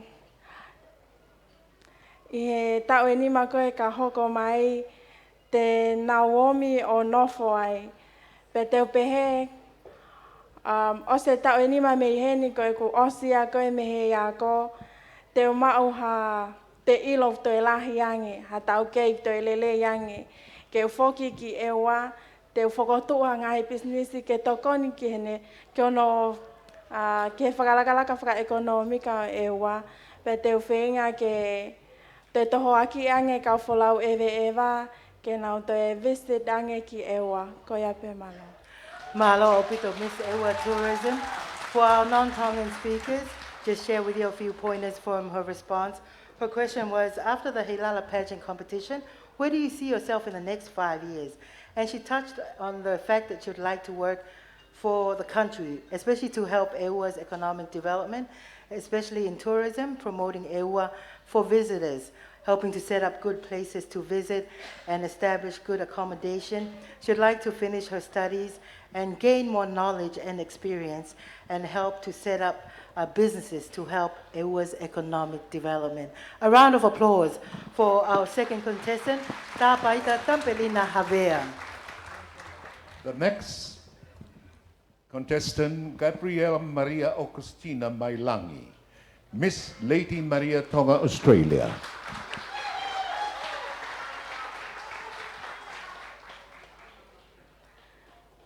Again, we thank Lady Maria, who has time and again come through for Tonga, supporting Saya Moihau and the TTA with the works here, and especially Heilala. She's brought a contestant this year, third contestant, Gabriela Maria Augustina Mailangi. And her question reads, If you were to win the Miss Heilala title, how do you plan on juggling the responsibilities of the crown with the demands of your current life? Miss Lady Maria, would you like it in English or Tongan? English, please. Perfect. I'll repeat it for you. If you were to win the Miss Heilala title, how do you plan on juggling the responsibilities of the crown with the demands of your current life? Thank you for the interesting question. If I were to be rated as the Miss Heilala with the crown, I would say I would have to accomplish a good leader attitude with good personality, as well to be a good leader of the country. To help all of the big sectors here that are allowing all tourist people to come over to our country, acknowledging our culture and all our languages and our beautiful culture. I would say that I will be helping and advocating my whole being to this country, highlighting all our cultures, our sightseeing, and all the beautiful pristine beaches, accommodation, and every available sightseeing here for all our tourist people. Because when they came, they should come and enjoy for all the highlights that I've highlighted for them. And as a Miss Heilala, I would like to advocate myself in being helpful for all our countries and our culture. Thank you. Thank you. A round of applause for our third contestant, Miss Lady Maria, Tonga, Australia. Koe whehui koe nai tuku ange ki ai. Ka pau te kei kuna pe whakakalau ni koe koe Miss Heilala. Wanoa ua wha. E anga whewhe o hanga o to'o i ngahi whatongia koe ni o atu ki a koe ko uhi ko koe ai Miss Heilala. I he taim tatau ke hoko hoko atu pe ai ngahi whie mao koe ni i ho mo ui lolotonga. Pea koe ne ngahi tari nei whaofana ne tuku mai ai ne peheu mau inga taki i lelei pea e tokoni ki he ngahi sektoa lalahi tau te fito ki he tak mamata. O ne hanga whakatu uaki atu ai whonua tau te fito ki he ngahi matatahi ko ngahi matanga ko e tau lea kai uma a foki ai tuku whakaholo. Pea ne loto ke fia pea tokoni ki a ki nau tolu koe ni unau ahi mai ki Tonga. Ka take o paspasi mai ko e whika tolu ia i he whia whini. Whika whā. Vai moana a kesa Lois Holewa Malupo, Miss Fia Dance Academy.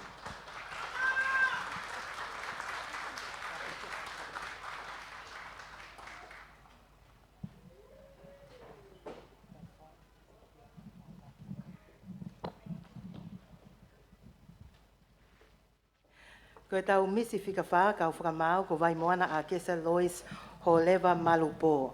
Ko e whehui o tuku mai, i e leo whapita ni au pehe, what would you do if you won the Miss Heilala pageant? Contestant number 4, would you like to answer in English or in Tongan? In English, please. Perfect. Again, I'll repeat for you your question. What would you do if you won the Miss Heilala pageant? Malo e whehui. Whakawhetai ki a Sihova a hoku lau maali e, mo ia katoa pē o ku ia te au. Whakawhetai ki hono wapa maoni oni. Malo e lau maali e a hou eki mo lelea ko Tonga katoa pē. Before I'd like to answer the question, I'd like to humbly thank the committee. This experience for me has been very humbling.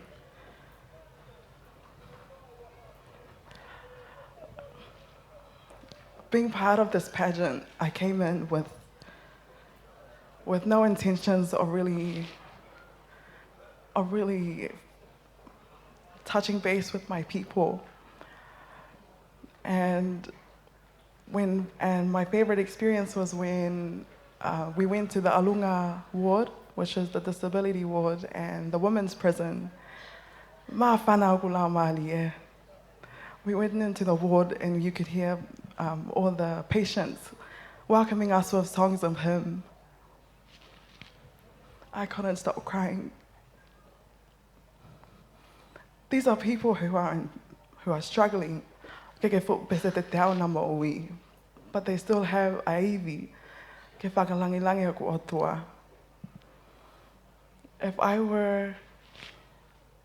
were to, what was the question? The question was, I can repeat it, judges? Sorry. What would you do if you won the Miss Heilala pageant? If I were to win the Miss Heilala pageant, I'm nothing but a servant of God, and what better way to serve my God than through my people and my country. The whole experience has been very humbling for me, and I would like to give all glory to my God before anyone else. I'd like to thank you all for being a joy, and it's been a privilege to be representing Miss Fia Dance Academy. Nuku'alofa atu. Malo o pito ko Miss Fia Dance Academy ia ka whakamau. Pea mo ine tali. Miss Fia Academy gave praise and thanks. Na e whakahoko mai whoke ne whiwhia.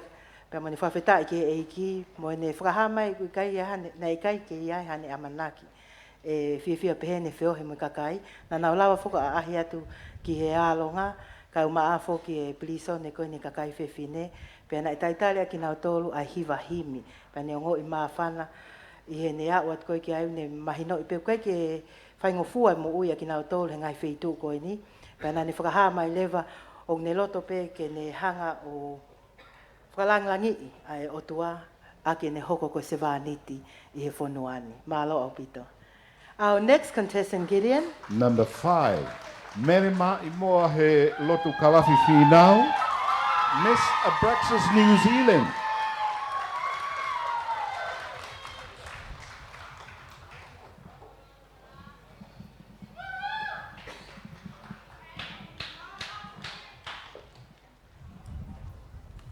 Okay, Gideon. It's getting exciting. We've got 12 girls. Now we've heard from 5. Your question is, why did you choose to compete in this year's Miss Heilala pageant? Would you like it answered in English or in Tongan? I'd like to answer the question in English. Perfect. Again, your question is, why did you choose to compete in this year's Miss Heilala pageant? Kore pe ke hufanga ngai whātapu na osa whakime muani ke o lava o tari e whehui. I decided to join the pageant initially to have a season of growth.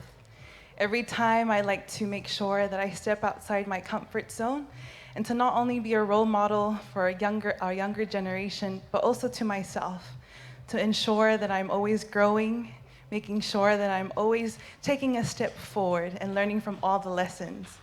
This experience has been something that will remain in my memory for a lifetime. Not only going into the visits and competing in each category, but also listening to the stories of my fellow pageant sisters, hearing their stories and how we have a heart to serve our beautiful kingdom of Tonga. And so with that, at the end of the day, it is the people, it is the people, it is the people that make the home. Mahaloa pito. Judges, that's your 5th contestant for this evening, Miss Abraxas, New Zealand. Why did you choose to compete in this year's Miss Heilala pageant? And she answered that partly in Tongan and also in English.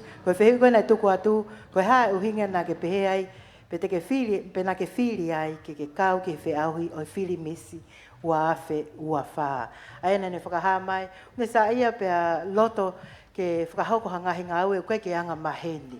Pea ne loto ke whakalaka maupe ne mo ui, ke tupule kina, pea laka maupe ki mua. O ne sa ia, pea fia he whanongo ke ngai tala noa koe ne kau whine mui, o nā wei pā whakataha ke he kalau ni.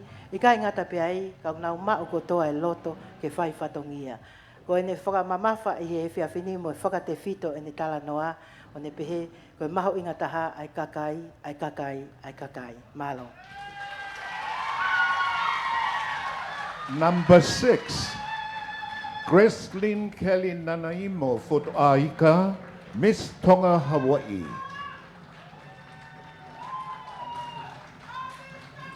For those of you who just joined us, thank you so much to Broadcom Broadcasting as well as Tonga Broadcasting Commission. I see Alice Mead is here. Good to see you, Alice.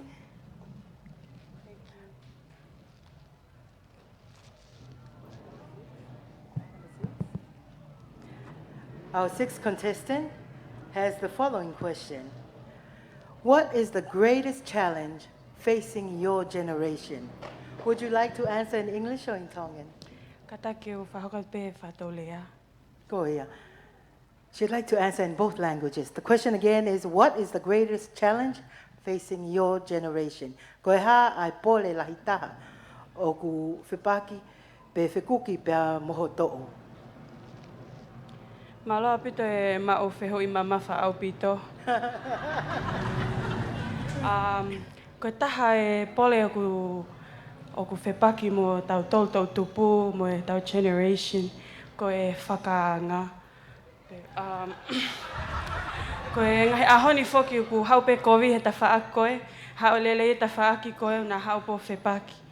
Pea koe uhinga lahia o ku ia ngahi whanki I tau tupu, kai ke nau mau e confident ke nau hao o veipa he ngahi mea pehene ku hoko, pe ko ha ngahi mea ke nau alatu o show their talent, their true self, because a lot of people are o ku nau lahe nau hanga whakaanga.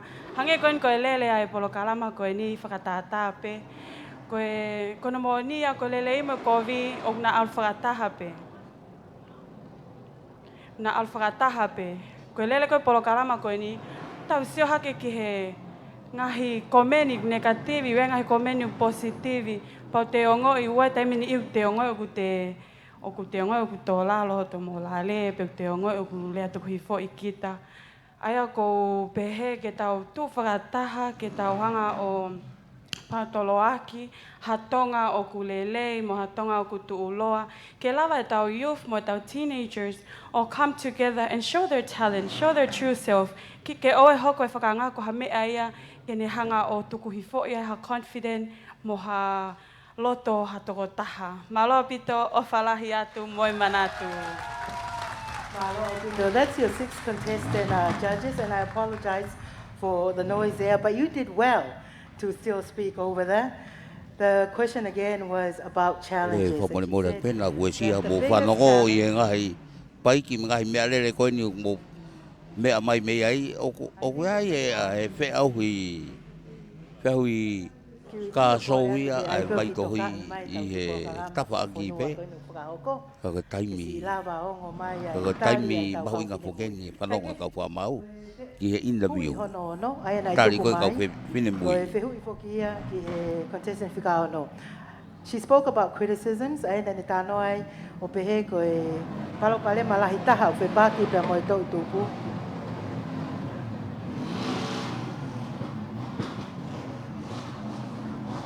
O ku mahu inga pe whewe e tō kai aki.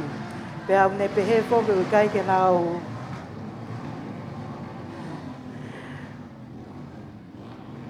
It's so nice when people are helpful and security can ask them to please show some respect.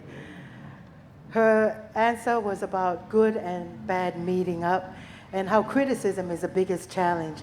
She said that the youth here in Tonga often don't want to join things because they know that they'll be criticized despite their talents and what they know. She says it can be very demoralizing, especially with programs, sometimes programs like this, where people make comments that don't encourage. And she said that her hope is for strengthening a sustainable Tonga and encouraging youth. Mo kata ko paspasi ima e whikao no, lava lelei pe ne tali neongo ngahi distractions ke lava lelei pe ia. Our seventh contestant. Whika fitu, Sovereign Cosmios Unaloto ki he melino latu, Miss Vava'u Heilala.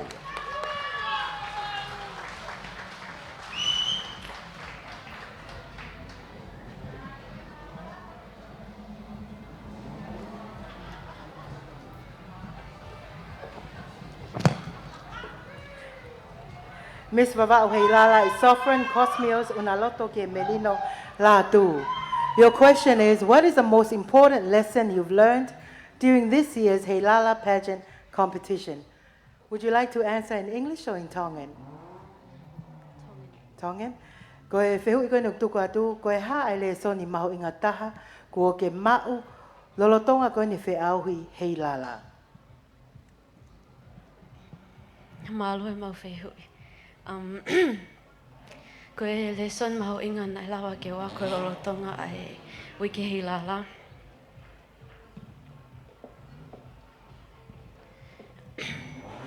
mo mea ai pe ko au ko sisi i taha e kau Miss Heilala.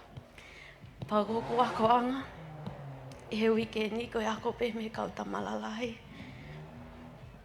He ofa, he lototo, tau hiwa, whetoko ni aki. Ko mea pēha na au hako i lolotonga wiki Heilala. Ai ofa whaatoko ua. Nga wongo i lahia. Pēha wako he mo ui, ke hulawa, o tu ui haka kai toko lahi peheni, ke whaari ari utare niti. Kai ko hame a whengo fuahania ka au, mo ki family. Ko tu paki ki family masiva. Pau mawa mi mai mi wawao.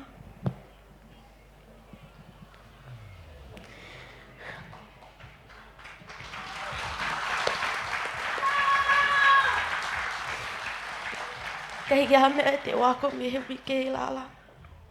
Ka koe whae ka wikula. Ko haa mai mi whangatoko walalahi koe ni. Keu ofa. Loto tō whetoko ni aki. Mo tau hiwa. Pau ako ai. Keu whiohi mani ihi kehe. Keu mawai loto toa. Keu whakahoko. Pau mo whaafofonga e mau ki whonua. Ko o whalahi atu wawa o lahi koe ngata anga peni ku whenga. Malo o pito. That Sovereign Cosmios Unaloto ki he melino latu, Miss Vava'o Heilala. She said she's the youngest contestant, so she's always learning from the older girls in this competition. She's learned great lessons of love and humility, helping one another, the love of a sister. And she also says that she's learned how to stand in front of a big crowd like this. She said she is here with her family. She says she grew up in a very humble family from Vava'o, but she remembers the 4 golden foundations of our nation and our culture. And she's here to help and to, of course, represent Vava'o. She says, Vava'o, this is the best I have to offer. Malo. Number 8, Susie Elisabeth Birgitta Gabriel, Tonga, Miss Tonga China Friendship.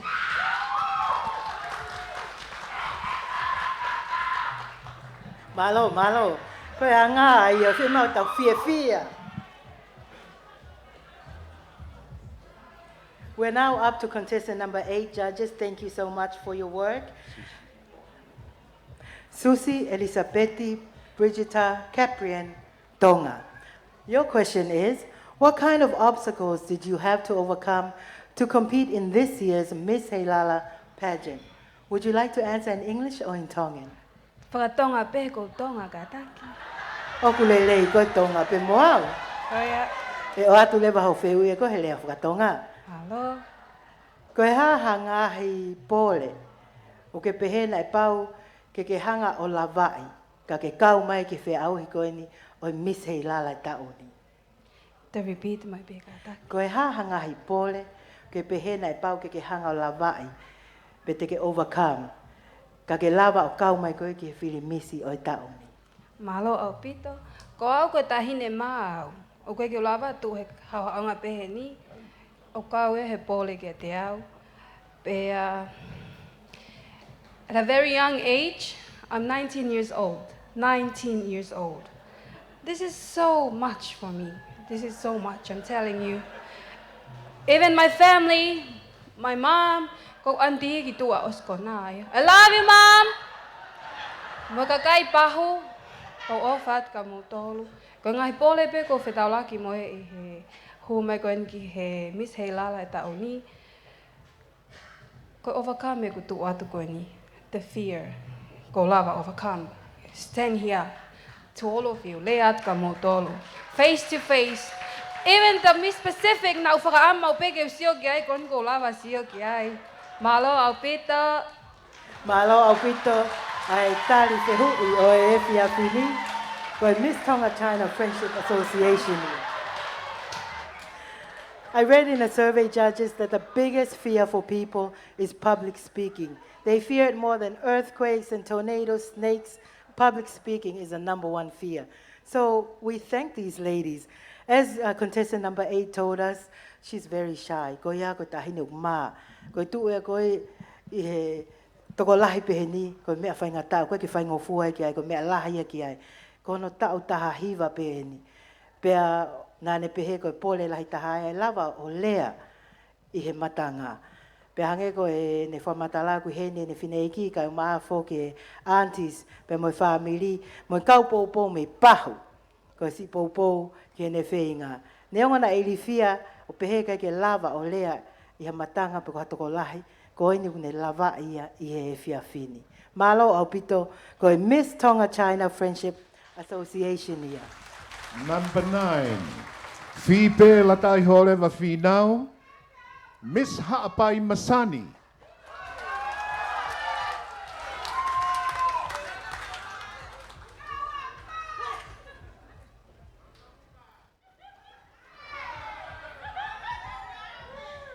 Toi pe fine mui e toko wha pe lava lewa fe auhi whakaosi. Goia. Very nerve-wracking, I know, but these ladies are up for it. Miss Hapai Masani, your question is, if we were to win the Miss Heilala title, what would you do to bring new contestants to the pageant next year? Miss Hapai, o ke loto ke tali he lea whakatonga, puka whakapiritania. In Tongan, please. Perfect. Koe whehu i koe ni uktukat ki a koe, ka pau te ke ikuna ai whiauhi Miss Heilala o e taoni. Koe haha o mea e whakahoko, puka haha o ngā ue whai, ke toe uki mai ai, a ki nau tolu koe ni ke nau kau ke whiauhi whirimisi o e tau kaha o. Aia ko whehu i Miss Hapai upehe, ka pau te ke ikuna ai whirimisi Heilala o e taoni, koe haha o ngā ue puha mea e whai, ke uki mai ai, ha kau whine mui ke nau kau mai ke whiauhi whirimisi o e tau kaha o. Malo o bito whehui. Malo o bito whehui. Malo e lele. First, ko hoku tonga, ko hoku lau kau anga. Ko ulak mea ke whai, ke ilo iau, ke lau aki lau kau aki hoku tonga, ke pole pole aki, pe ke maho inga iai. E hui ke ua koen ko osi, na ko wako e ngahi mea lai. Ko ikai ke o wako ia iau ke uloto lahi, oa te uloto si. I he mea te ulawa whai, ke toi pringa hakau contestant. Te whai whakaloto lahi, te ngau e ake kuki ilo, mo kuki ia usia, i he kukau ke he Miss Heilala. Ke whai ai haki i whakaloto lahi, ke he tautupu. Ke oa hange koe ngahi whehui ko Australia. Oa te motokanga ki he whakaanga. Mo hauko o kau i he Miss Heilala, e ai ngahi mea ke hai te mō mao. Te mō whiohi me kakai, te mō ilo i he urunganga whakatonga. Tau wha i ka wekola, ke tau maho inga i ai. E he wika ua ko osi, te ki ai ke haha taimi pehe, te utui kie ma ope. Kono uhinga, koe whakaapa-apa. Ko mahu inga ia ia pia ko wongoi, ko toi mahu inga ia i hoku tonga, i he kutui ma opea e kie, ko whakahaya e whakaapa-apa. Ko ta pō atu ki he tautupu hono ko toa pe, oa te mō foi, pe te mō mā, ke sio ke he lau e kakai, ko kole atu, mō loto lahi. O koe ngahi mea ke he iau teke mō ausia, mō tau te mō ausia ia ia mō au ki he Miss Heilala. Ko o whalahi atu ki he haapai ko toa pe, mō tonu hono ko toa pe, malo lahi au pita. Thank you so much, Miss Hapai Masani, for your answer. Just to recap, Miss Hapai Masani has answered her question and noted the following. She always knows she's Tongan and she's proud of it. She said in the past 2 weeks she's learned a lot, mainly to be bold, not to be afraid, to encourage others. And she says from the experience that she's had in the time in the competition, she's been encouraged herself and wants to encourage others not to worry about criticism, because you'll learn a lot and you'll meet people. She knows the 4 golden foundations of our culture and says this is important. And what she would do to help get more contestants is that she'll let them know about the experience she's had.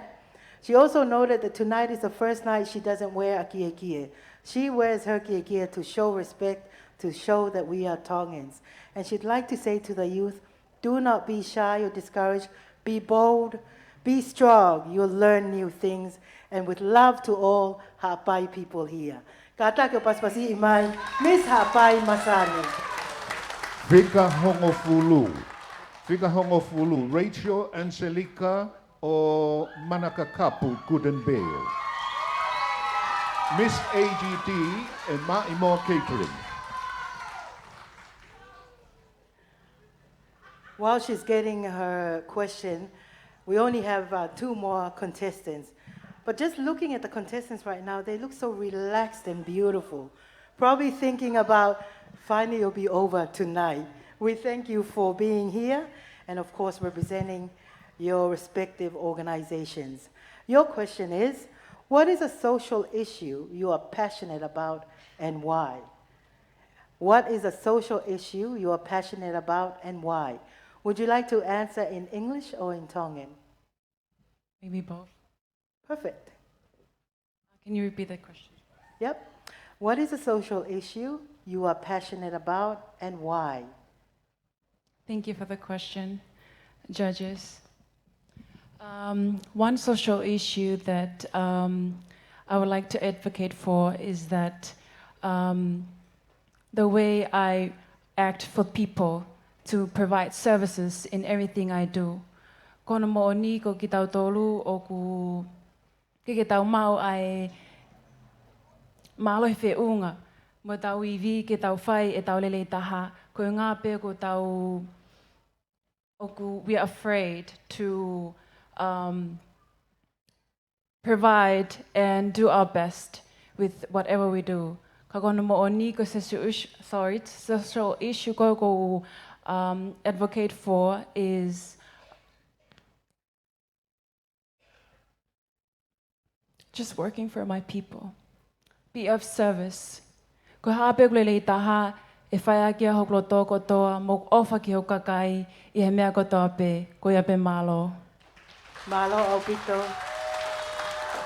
Contestant number 10, and her question was, what is a social issue you are passionate about and why? Aia nai eke foki ki he whikahango fulu, pia ne hanga o mai ne tari he lea whakatonga mo whakapiritania. Whikao aki pia mohaka veinga o kune mahu inga iai, pia koe hae uhinga o kune mahu inga iai. Aia nai ne whakaha mai e mahu inga koeni o e whai whatongia pia mo I tokoni ki he kakai ke he ikai ngata pia eika na ne pehe. Ne loto mau peke whakahoko no lelei taha. I he taime ni ihi te pehe o kai ke te maalohi whiunga. Sometimes you think you're not strong enough to do what's best because we can be afraid. But she wants to stress that for her, service to others is very key. Thank you, contestant number 10. Only 2 more. 11, Whikatahataha, Sela Futiana Wakapuna, Miss Kalapu Kolokakala. Number 11, Sela Futiana Wakapuna from the Kalapu Kolokakala from Mu'a.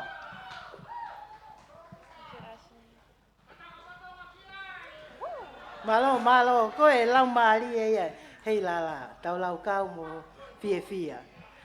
Your question reads, what has been your biggest failure and what did you learn from it? What has been your biggest failure and what did you learn from it? Would you like to answer in English or in Tongan?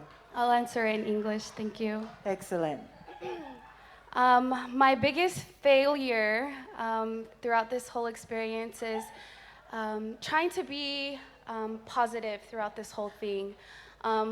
As a contestant, a part of this Heilala festival, we put ourselves in such a very vulnerable way, and just being up here, showing what we have and being criticized, but me trying to not take anything into heart. I kind of failed at that, but I'm doing my best. But I just want to say that if it doesn't make you uncomfortable, you will never succeed. So all of us contestants, me and my pageant sisters, we being able to be here, we're doing it. So with that being said, thank you.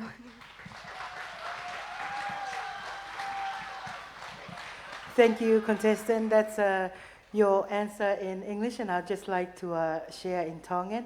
Judges, koe whehui koe nei tukange ki ai, nā ne tāri o pehe, o mahau inga ki ai ke whiawhia mo to o pe a ngahi mea kulelei, neongo ai ngahi whakaanga. Nā ne whakahāwhoki I he taimi koe ni nei kau mai ke whirimisi, whainga taa au pito, koe koha mea whainga fua, pe au ne pehe kulahi au pito ai whakaanga. Kau ne whainga pe ke oa to o mamafa ai ngahi mea koe ni, he ne whainga pe hano le lei taha, pe a nā ne pehe, ka pau o ku fuwhaingo fua ha mea ia, he kai ke lava ko ako pe hoko ko ataha ku lava mea.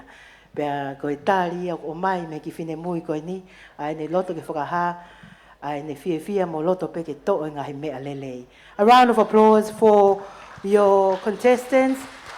Gideon, have we reached the final one? The final one, Amazing. number 12. Ako sita faalangi ofa ki vava'u guten bill. Miss Abraxas Tonga.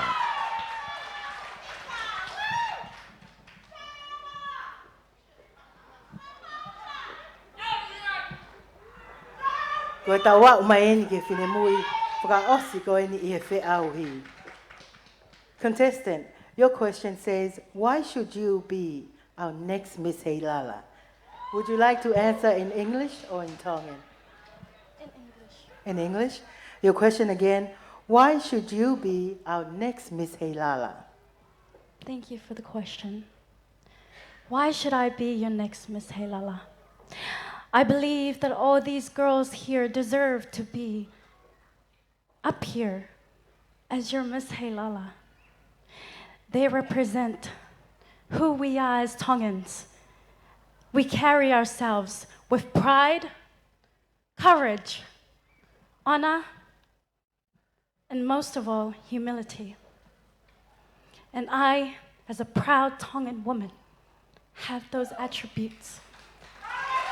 Throughout this whole competition, I have graced the stage and everywhere I've gone with humility and gratitude. And I'm proud to be a Tongan. And I believe that I have the courage to take on this stage. Not just here, but take us to the bigger stage, like Pacific. And I don't do it alone. I don't do this alone. I do it with a God who is greater than me. I'm a God-fearing woman, and that's what makes us Tongan unique. Maloa pito tua.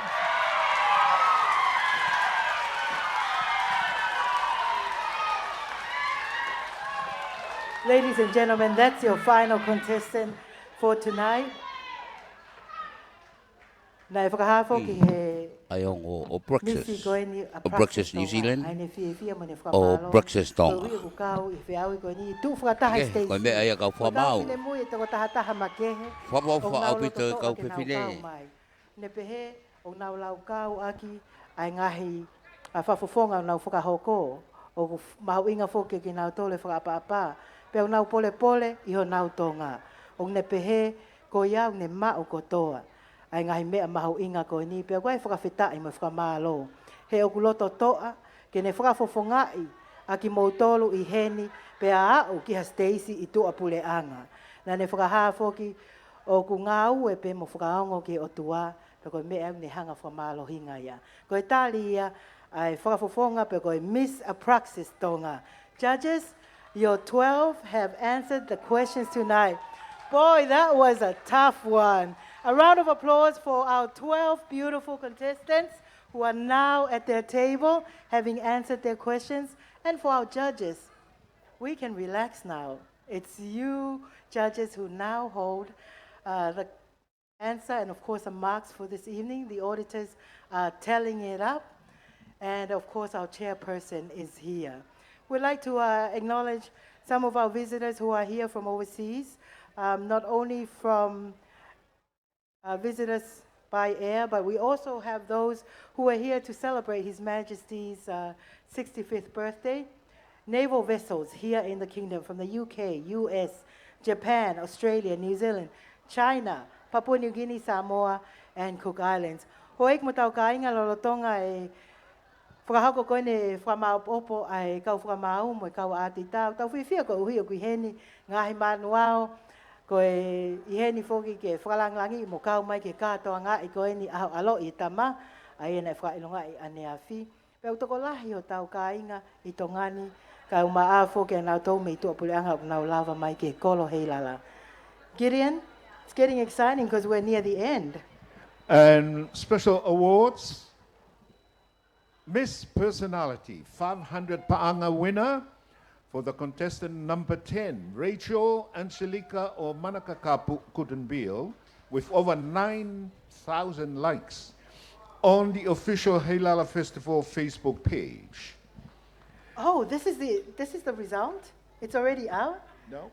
Only this the special Miss Personality, Miss Popularity, Miss Photogenic, and Best Ball Gown.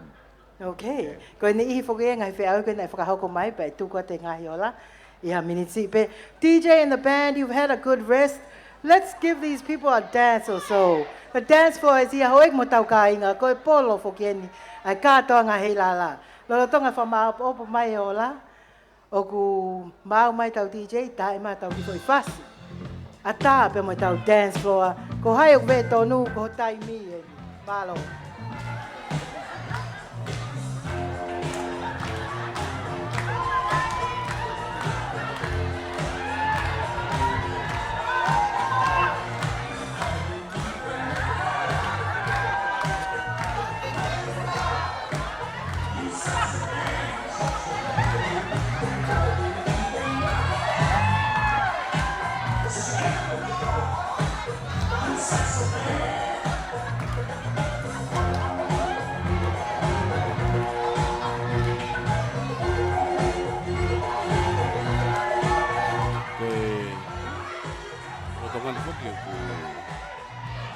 Tonga wha ko e whamapopo koe ngai maka pe mo e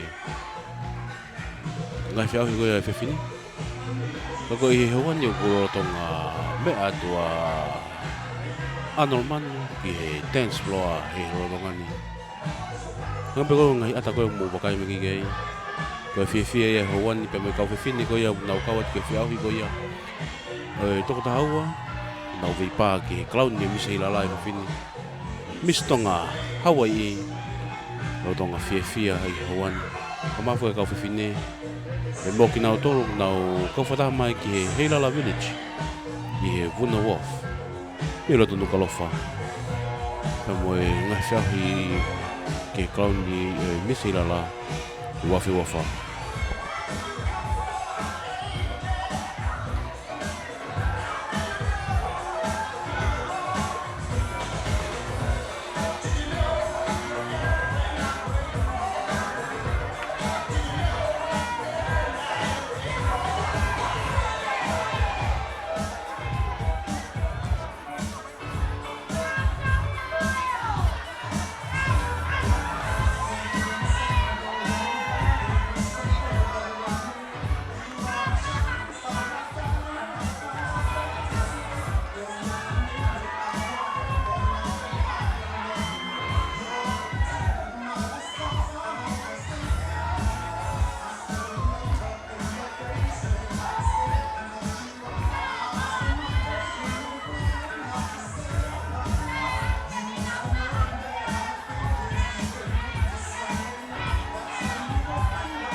Koe tu koe taimini koe kau whakamau pe, kau whamau pe, ke whamau popo i nau maka.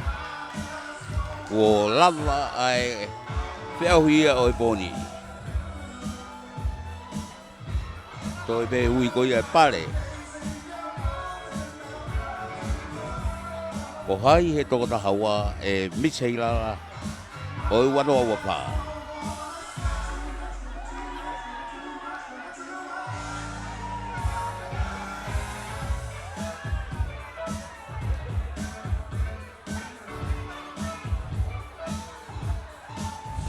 Fia bito ai kau fa pe boy matanga.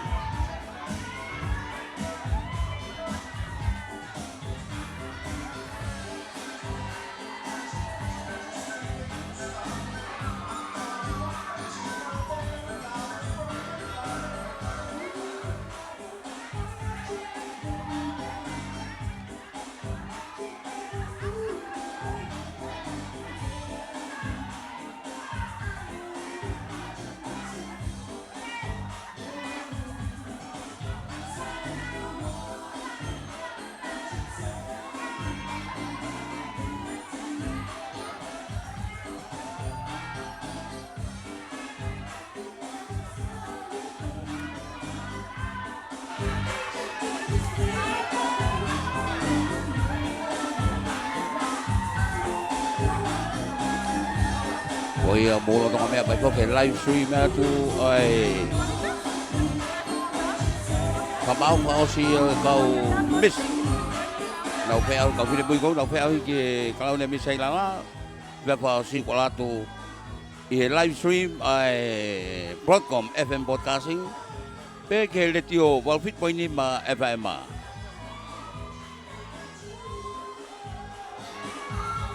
ko pe ho yen ai kau fine mui ko tui te na wongo i ai na ma vai ko lau peo hi peo ko nau mahedi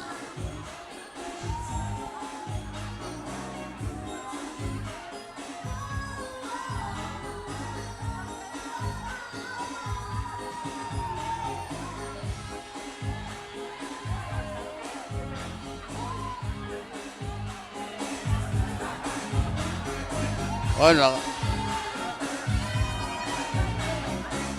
awe ke fra na ulando tonu ko o se pe au ia na pie mari o se funga welahi na manawa na balo lo le ko e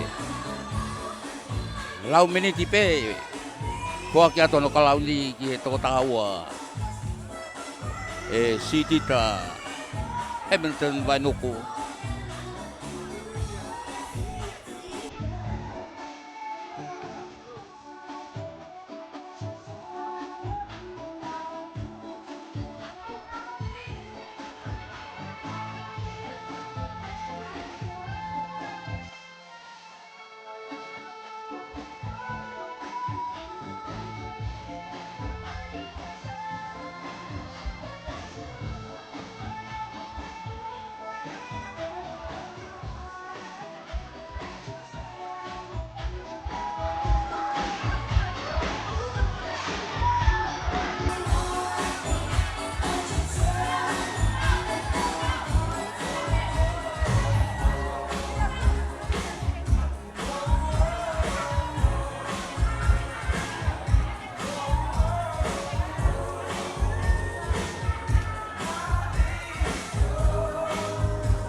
Io ko e kau fa pe ni no fa ga e fa si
ia koe DJ mone fasi koe taimini ko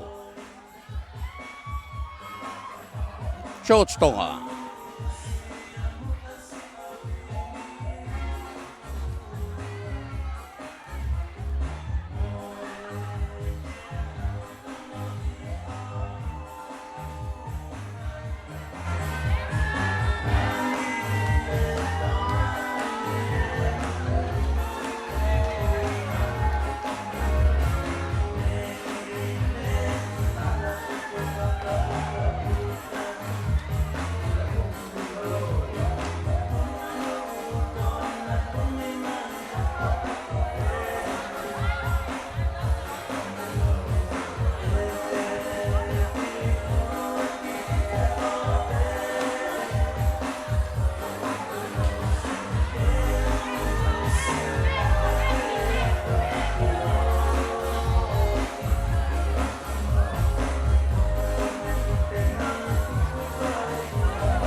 Koe ai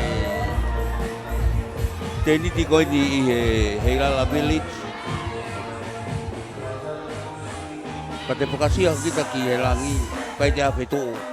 Ngā ngana katoa e whetu ia i lalo ai ni koe ni ngila e te niti he taimini ani e Heilala Village i he wapuna. Poka opo au pito. Ai te unga koe ia o e kakai. Tō atu o pito pē, kau whilmui ia. Ai kau whiahui.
Ande mai a yo piu o du mu manat beri ki e foi fai wa ko tia handa. Ko fasia ne ngawe aki. E foi fai wa ko ia ai ku ta tu kai. Pa me te mis wa o. Mis ewa.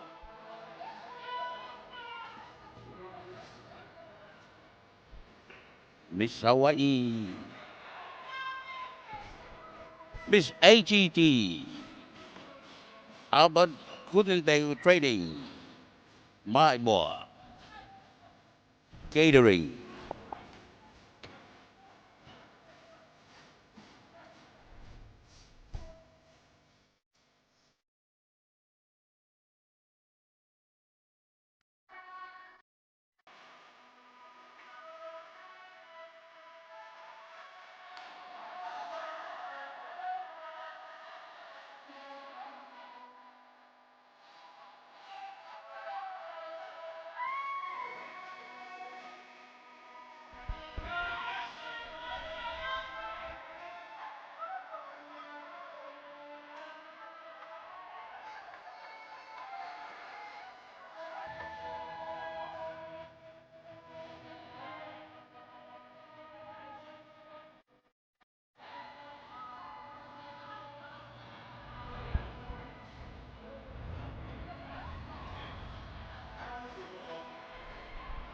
Orphi au pi tope kau pili mui.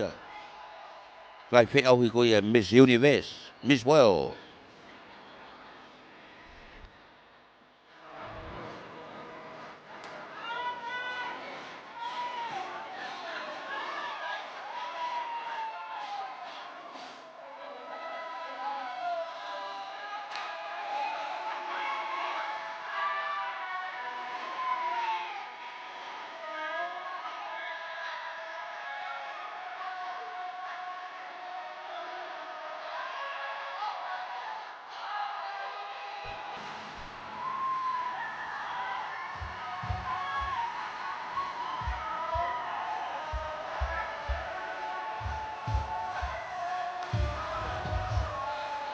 Oh, Miss of Breakfast Store.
Mari, mari.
Pau mai me api.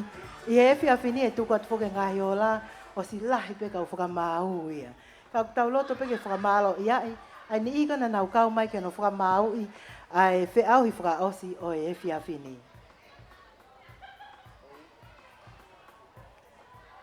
DJ, turn on Gideon's mic, Kataki.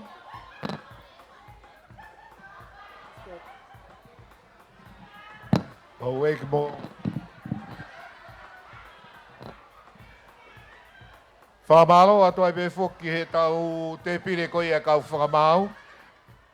Uloa ki pe ki he toko wha koe ni kua whini mai ke nau whai tūtōni ki he ola ko ia e tau whia hui he whiawhini. Liz Sullivan, ko e taha kau monga i whiwhine o e whanua i he tawhaki o e businessi. Whamalo at i he pōpō whai mai. Pea mo o mai ha taimi. Ke kau hono tanumaki a e mā i moa koe ni o tau lolotonga pēki tai ai. Whamalo atu ka Daniel Horan, CEO koe Digital Tonga, malo au pito, alunga mari e katoa. Whamalo atu i ho mou wangalelei, pea pehe foki ki a Helen Heft. Malo, thank you so much. And in a few moments from now, we should be hearing the final decision made by the judges. Ko ka whenga whoki ko hok tonga, ko hok lau kau anga, my kingdom, my pride. So without further ado, we're going to bring onto the stage for the final evening as the reigning Miss Heilala, Missy Tita Va'enuku, with her final remarks. Mo ka taki, paspasi mai ai Miss Tonga. Tita Hamilton Va'enuku. Koe Miss Heilala ia. mo ne lue whakaosi, pea mo ne tatau. Tau e tahana ne oko ai. Ako lau. From 2023 to 2024. Ako wawito.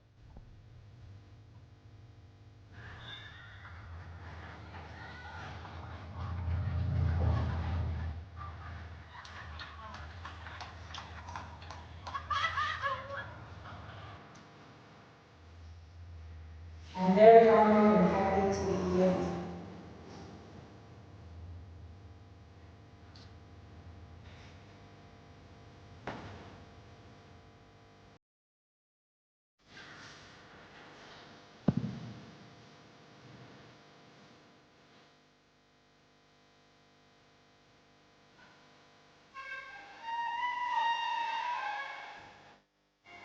Ko e tau ko si. Makalau nei ko mi se ina. Le riri ua e mbo e ki pipine ko ni. A o ki e pā ngakau. Ko e mi se ina. Ko e wanoa wa pā. Wanoa wa tolu. Pa ko e te weni ne tatau. Ke whaoko piki. I e tau e taha ko ia. Koko koia ko mi Nani hoko ai ko mi se ina. o wanoa wa tolu ki wanoa wa wha. O pamanaki ke whakoponga ia tu atongani.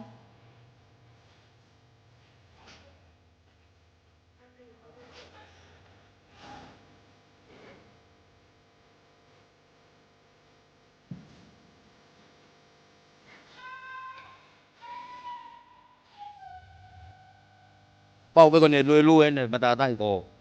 Aluma. Kunga ponua.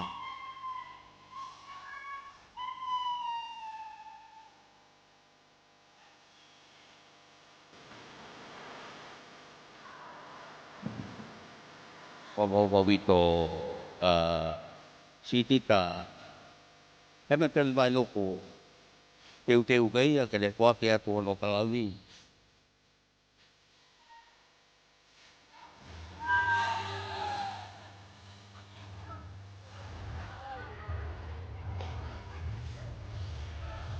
Ngai mea dan e lapatoi ki tō pranga ke kau te whapupunga i a Tonga i tua ki koia i tō pranga.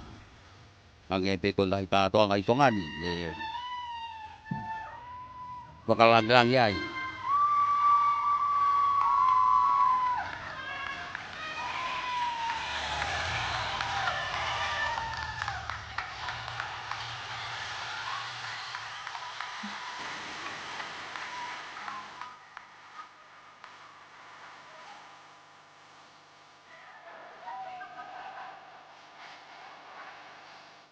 Wow, sitita mana kumai. Ko mi Heilala o wanoa wa tolu ki wanoa wa wha. Tua o wha. Okay, short and sweet. Pe hei kai ke ngalo ata hai a. Vai watongi a mi seila amna ke le momoi atu. Ke le hanga whake atu no kalauni. Ko hoku tonga, ko hoku lau kauana.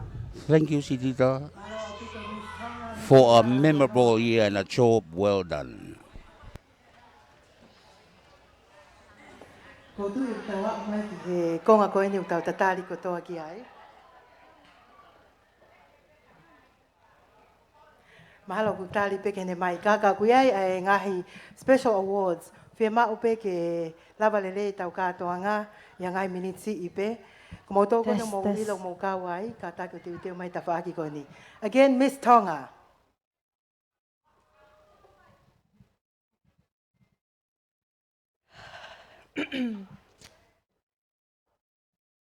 O ko kole ke o whakamalu-malu i he lot lelei nai ka mata aki ai te awhini.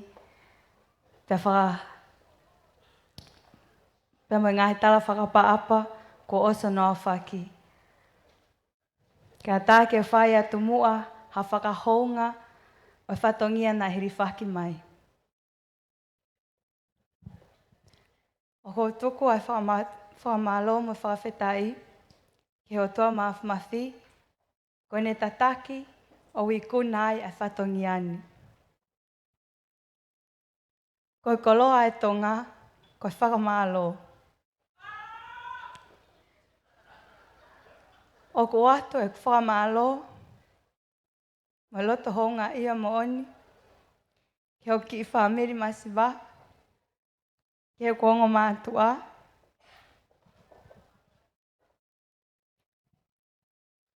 Mo ngahi kupu whekau aki, o i ka ainga, maheni, siasi, i homo pou, mo ngahi ako naki. Nei tuku mai ma aku, ke whahoko lele iai, a hono whafofonga i a Tonga, o i ka ingata, i e kātoanga wiki Heilala, ka ke Pasifiki, mo tau ngahi whanua kau ngā api. O ko atua e whakamalo ma wahe, i he pot ngā ue, mo i poate tak mamata a Tonga, Eik Minister, CEO, mo i kotoa, e sikau ngā ue, e apkolata anga. I e tāki e kina, lelei, mai e tau whanunga, o au sia e ngahi tau mua. E whakaolunga ki ai e whakaamu. Ma lo au pito, mo loto honga ia mo oni. O ko atu whoki, a e ku salute, mo loto honga ia, ki he kauwhine mui whakaofo-ofa e toko hongo fulu maua, ko nau loto lahi, mo loto maulalo.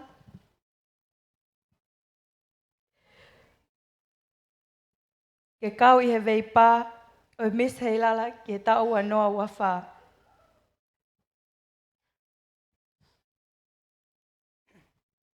O kuo whakaofo-ofa, pia makehe i a teki bau tolupe.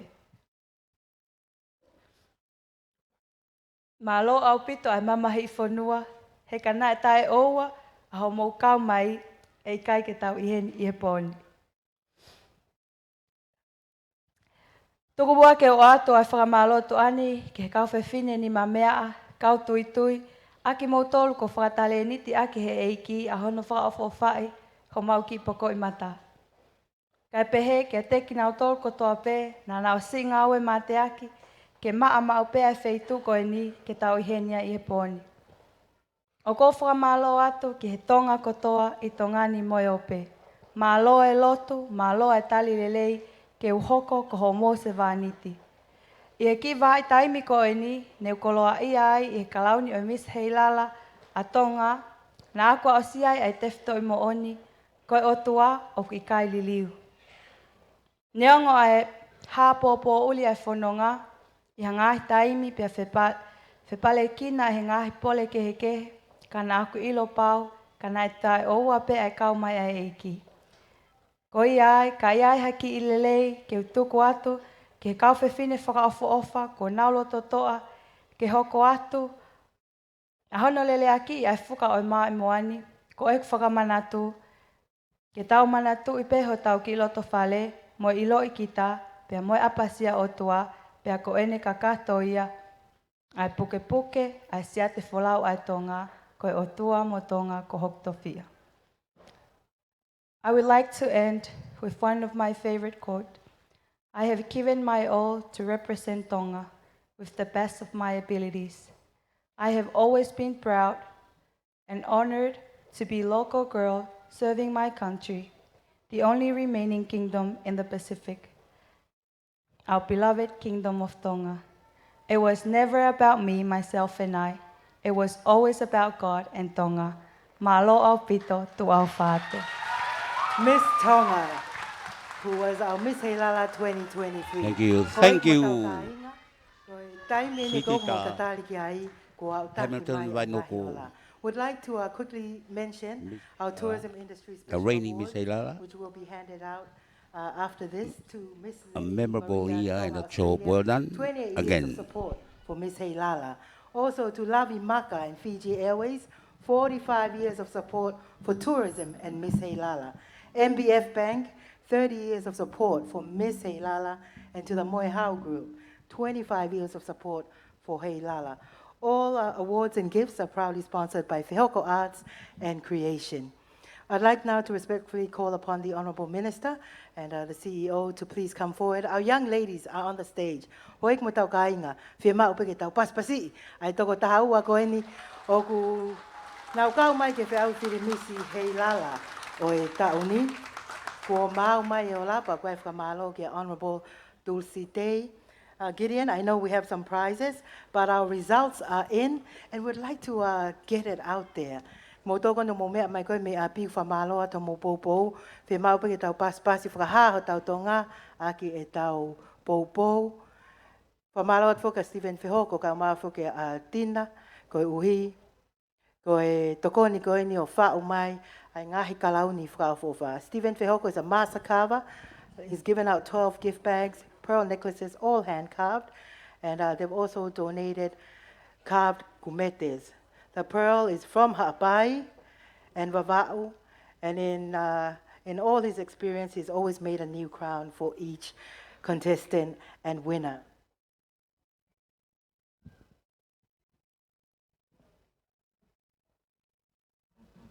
Gideon? Hoi mo tau kainga, ko mau mai pe whamalo ka Honourable Dulcie Day, pe mo kau whamau, mo kau atita, i he whai ai ngā ue mau inga koe ni. Our competition for tonight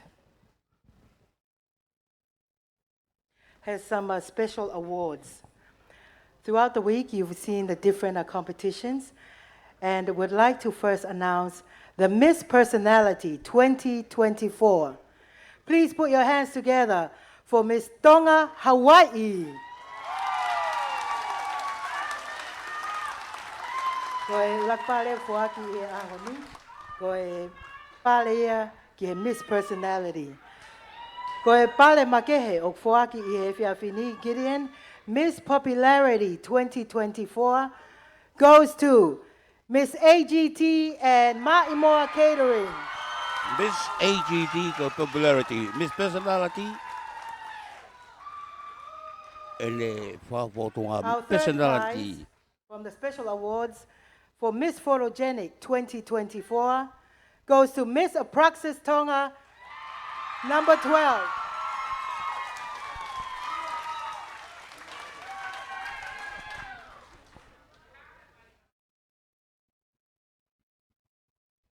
And the final special award for tonight is the Best Ball Gown for 2024, and it goes to Miss AGT and Ma'imoa Catering.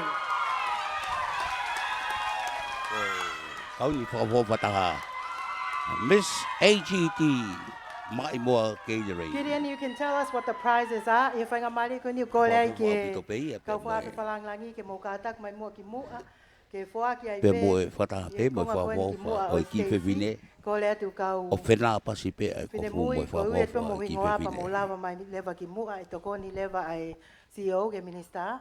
Kau mafo ke sea TTA ki ona foa ki te ngahi pale. Ko ngai fe au ke ke na whakahoko koe ni e Filimisi Heilala. Nai kamata aki ai whakaike eke pa koe pre-interview. Aia e ui e tai tolu ua pea mo i tō tahana ni kuna. Our second runner-up for the pre-interview competition goes to Miss Tonga, Hawaii.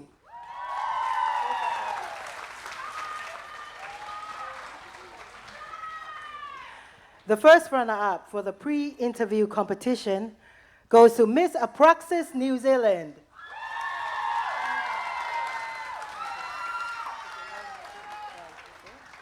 And the winner of the pre-interview competition goes to Miss Fia Dance Academy.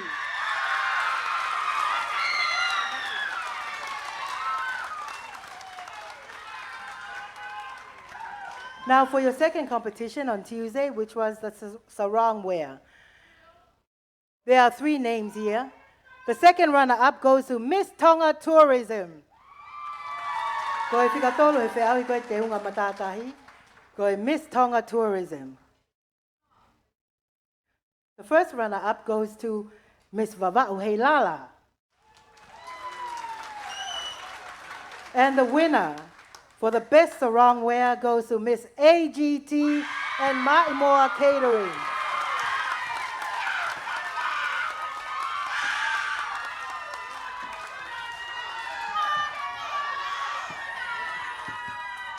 Malo, malo, and Popo.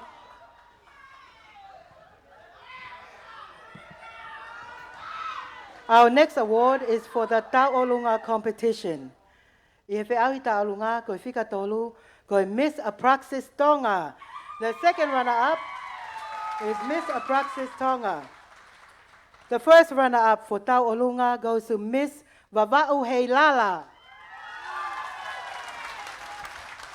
And the winner of the Ta'olunga competition goes to Miss AGT and Maimoa Catering for a prize of 5,000 pa'anga, 2 tickets to New Zealand, either to Auckland, Wellington, or Christchurch.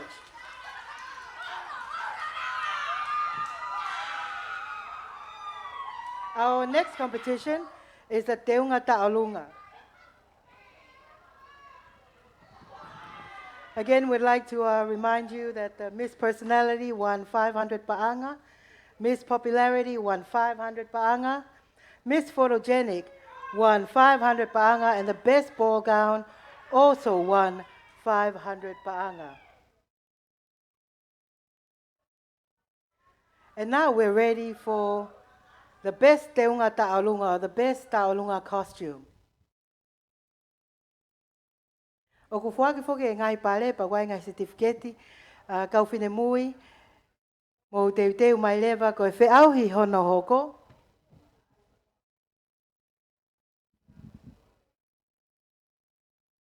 Ko e tau teunga Ta'olunga ko ia pasi mai. Whika tolu o ku mau ia he Miss Vava'u Heilala.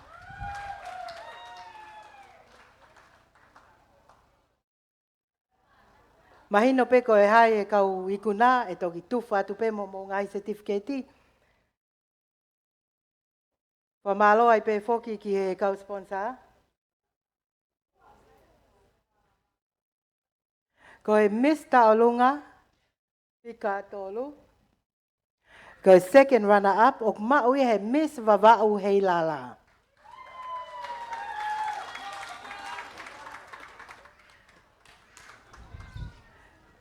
Ko e whikaua I he whiauhi Teunga Ta'olunga, first runner-up, ko e Miss Ha'pai Masani.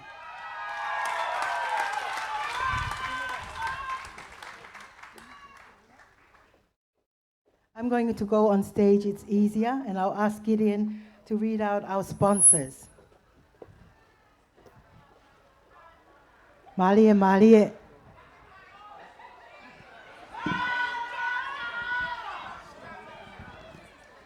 Hoek Tongatapu ke whakamanato ato ai pe ai whakamalo ia ai popo kakato mai ai ngahi waa koe ni o Society o Tonga ki he tanumaki mo langa koe ia o e takimamata I Tonga.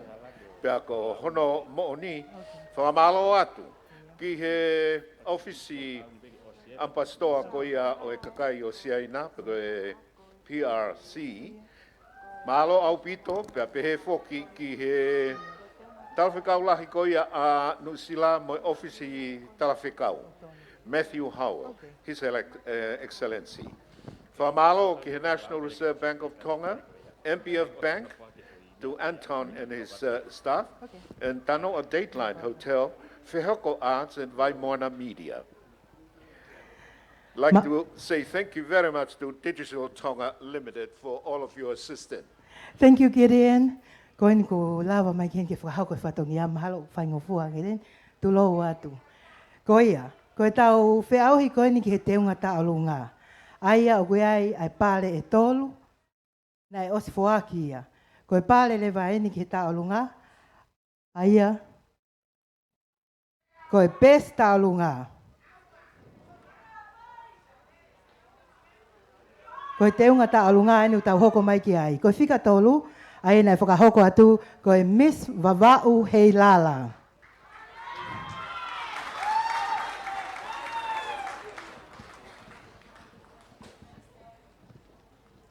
Tawa o maengi fe au hiko ne tale niti. Hange ko na mume ai o ku tolu ai pale.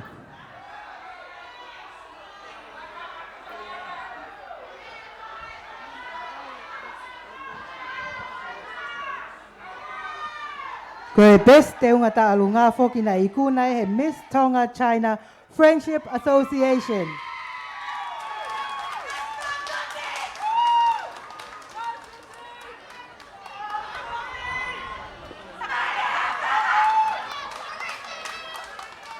Malo au pito. Aya ko whakahoko te pre-interview, sarongware, te unga ta alunga, now the best ta alunga. The second runner-up is Miss Apraxis Tonga.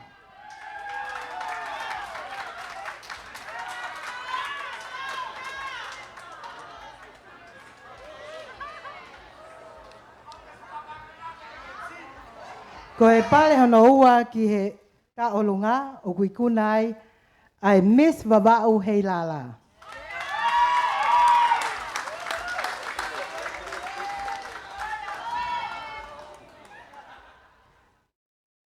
Pea hange ko mo mea I ko I kuna o ta olunga ko e Miss AGT and Ma'imoa Catering.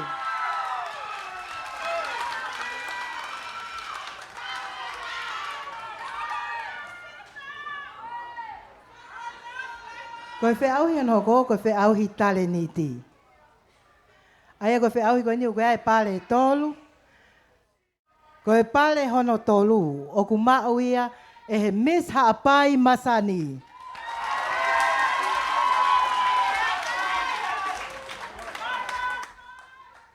Ko e pale hono ua o ku mao ia e he Miss AGT and Ma'imoa Catering.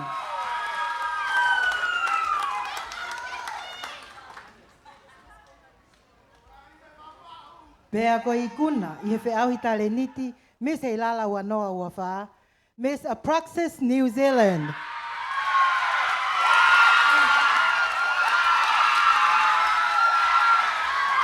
The winners for this evening for talent, second runner-up, Miss Ha'apai Masani. First runner-up, Miss AGT and Ma'imoa Catering. And the winner, Miss Apraxis New Zealand.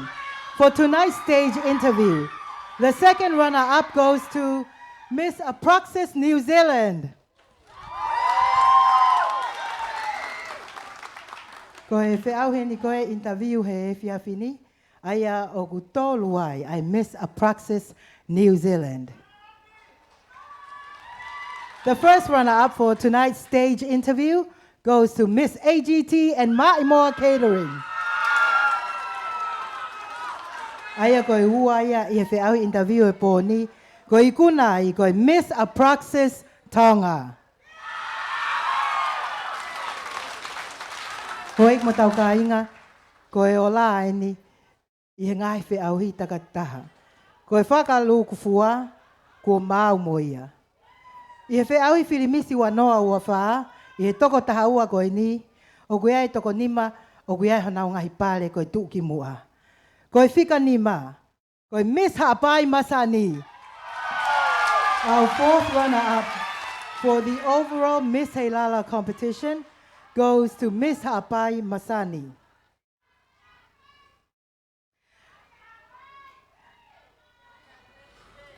Our third runner-up, or number 4, goes to Miss Apraxis New Zealand.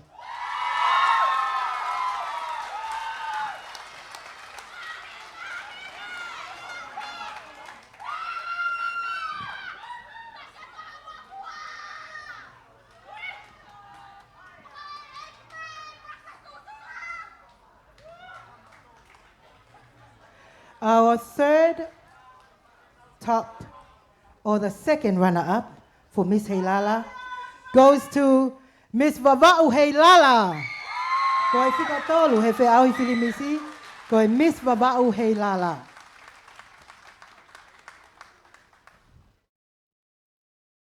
Ai ni kuna e ngahi tikite me Fiji Airways ki Australia pe mo paanga e ni maafe.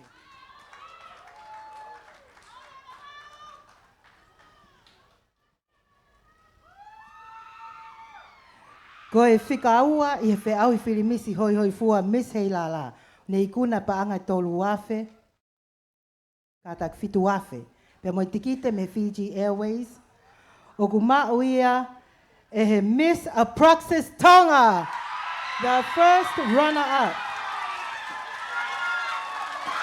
Win 7,000 paanga and 2 return tickets to Asia, either to Hong Kong, Singapore, or Japan from Fiji Airways, is won by Miss Apraxis Tonga. Tonga, your new Miss Heilala 2024 is Miss AGT and Ma'imoa Catering. Miss AGD. Miss Albert Couldn't Trading.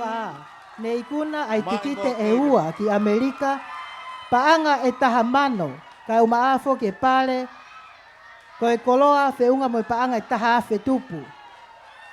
Pe ato e whafofonga i a Tonga, ki e Miss Pacific Islands, i he wanoa uawha. Ko e Miss AGT and Ma'imoa Catering. Miss Heilala, uanoa uawha. Ko e ni kuna whelaki pe boe Fuaki Kalauni Rachel Angelica o Manakatapu Gutenbale is the new Miss Heilala 2024. Ai gulo tonga hirifaki e Kalauni fa maloat ke minista ka maafo ke sea TTA sa mo hau Rachel Angelica Mana o Kakapu Gutenbale. Whanonga ai he tau e taha. Whapoka e ponua. Pamalo ai pe foka Steven Fehoko o ha ano.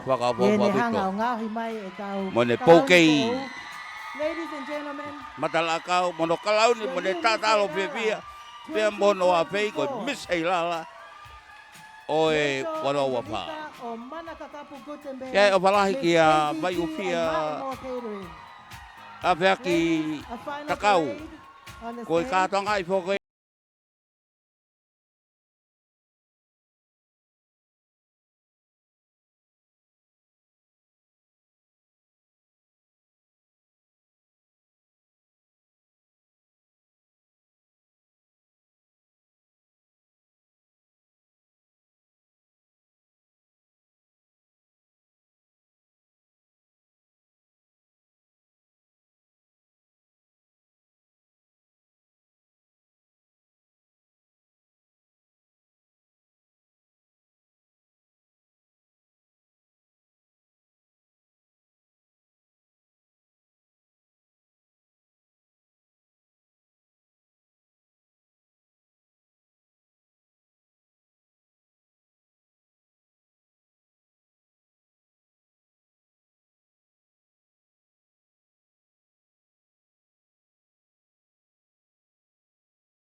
Pito kai whakakato e tau polo kalama, mahalo o ku hikai ki o ngoi mai he tō tahana e kōle ki ai. Kai kōle ang pike tau CEO, ke ne kātaki mai o Kelesi, ai polo kalama o e whiawhini, pea mo e whamalo. Kātaki CEO, ke Kelesi pe e tau polo kalama, whamalo a tai pe, Kia ki mo tolu o mo popo mai tatau te fito ke Fiji Airways. O kuia ai fia la heni malo au pito fai fekau to ke tatu pulotu ka ke la ve ke heni ke fra osi ai leva malo.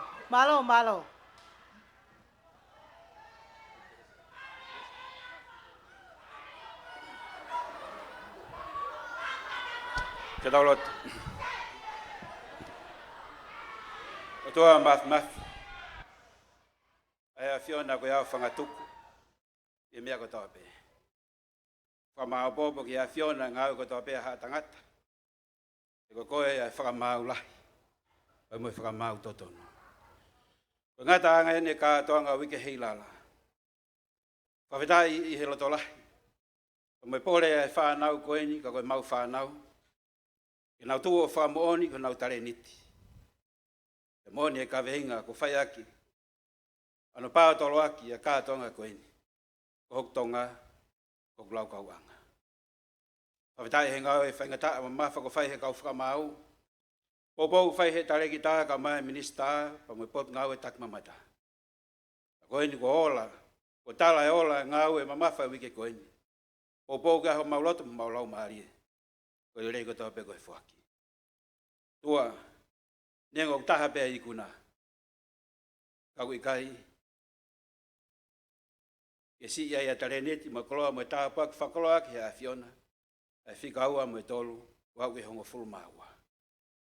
A neongo, a kehe hao tu whao ni mai tare neti tolu pa mo taha. Tal mai ho wholawholana ke taha whaingo ingo ki mau tolu, iyo. Ono I kai whaka off. E whaka ngei aho nau ngau. Ko mau whamalo atu.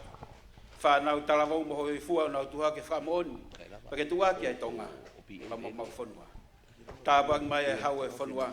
Pa mono whare. Tāpuak mai e whare mea. Kau no pere. Pure anga ka mai komiti mo mau tolu no kotoa. E mau tu whamooni. Ko mau Tonga. Ko ia ho mau lau kau anga. Ko toa mo Tonga. Ko mau tofi aia. Whakato e mau tai ka katoa whao e mau tai au. Ia Gresa I o Sisu Christ. Whalaha toa tamai o wheho lau maare maa nuni. La fia tu mai wheno katoa ka mau tamai ka mau no what ko whanau. Mau kore katoa ngai tā pakini. Ia Sisu Christ ko mau eki. Amen.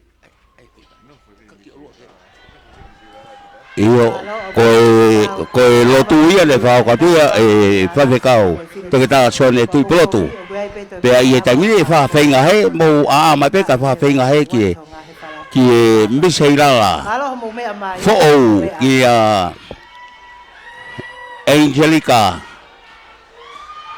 Ke whaihane whakamalo atu. Koutu nei tola I wawao pe motongani. Ne nau kau I ono tokoni ia. Pea koe pōni kule hoko koe Miss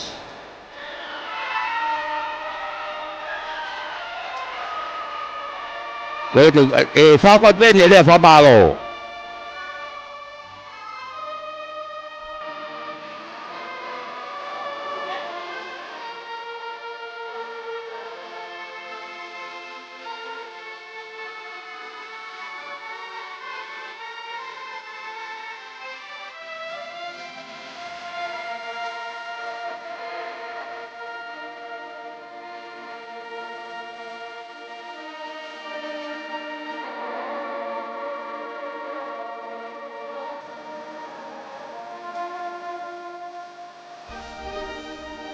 Koe mo mea mai ka whaia lea whamalo atu. Ai Angelica.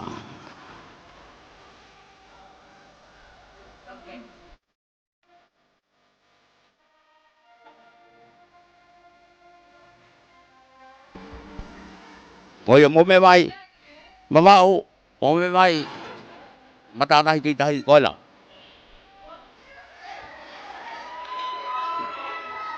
Hi, everyone. I just want to say thank you to everyone who's supporting me.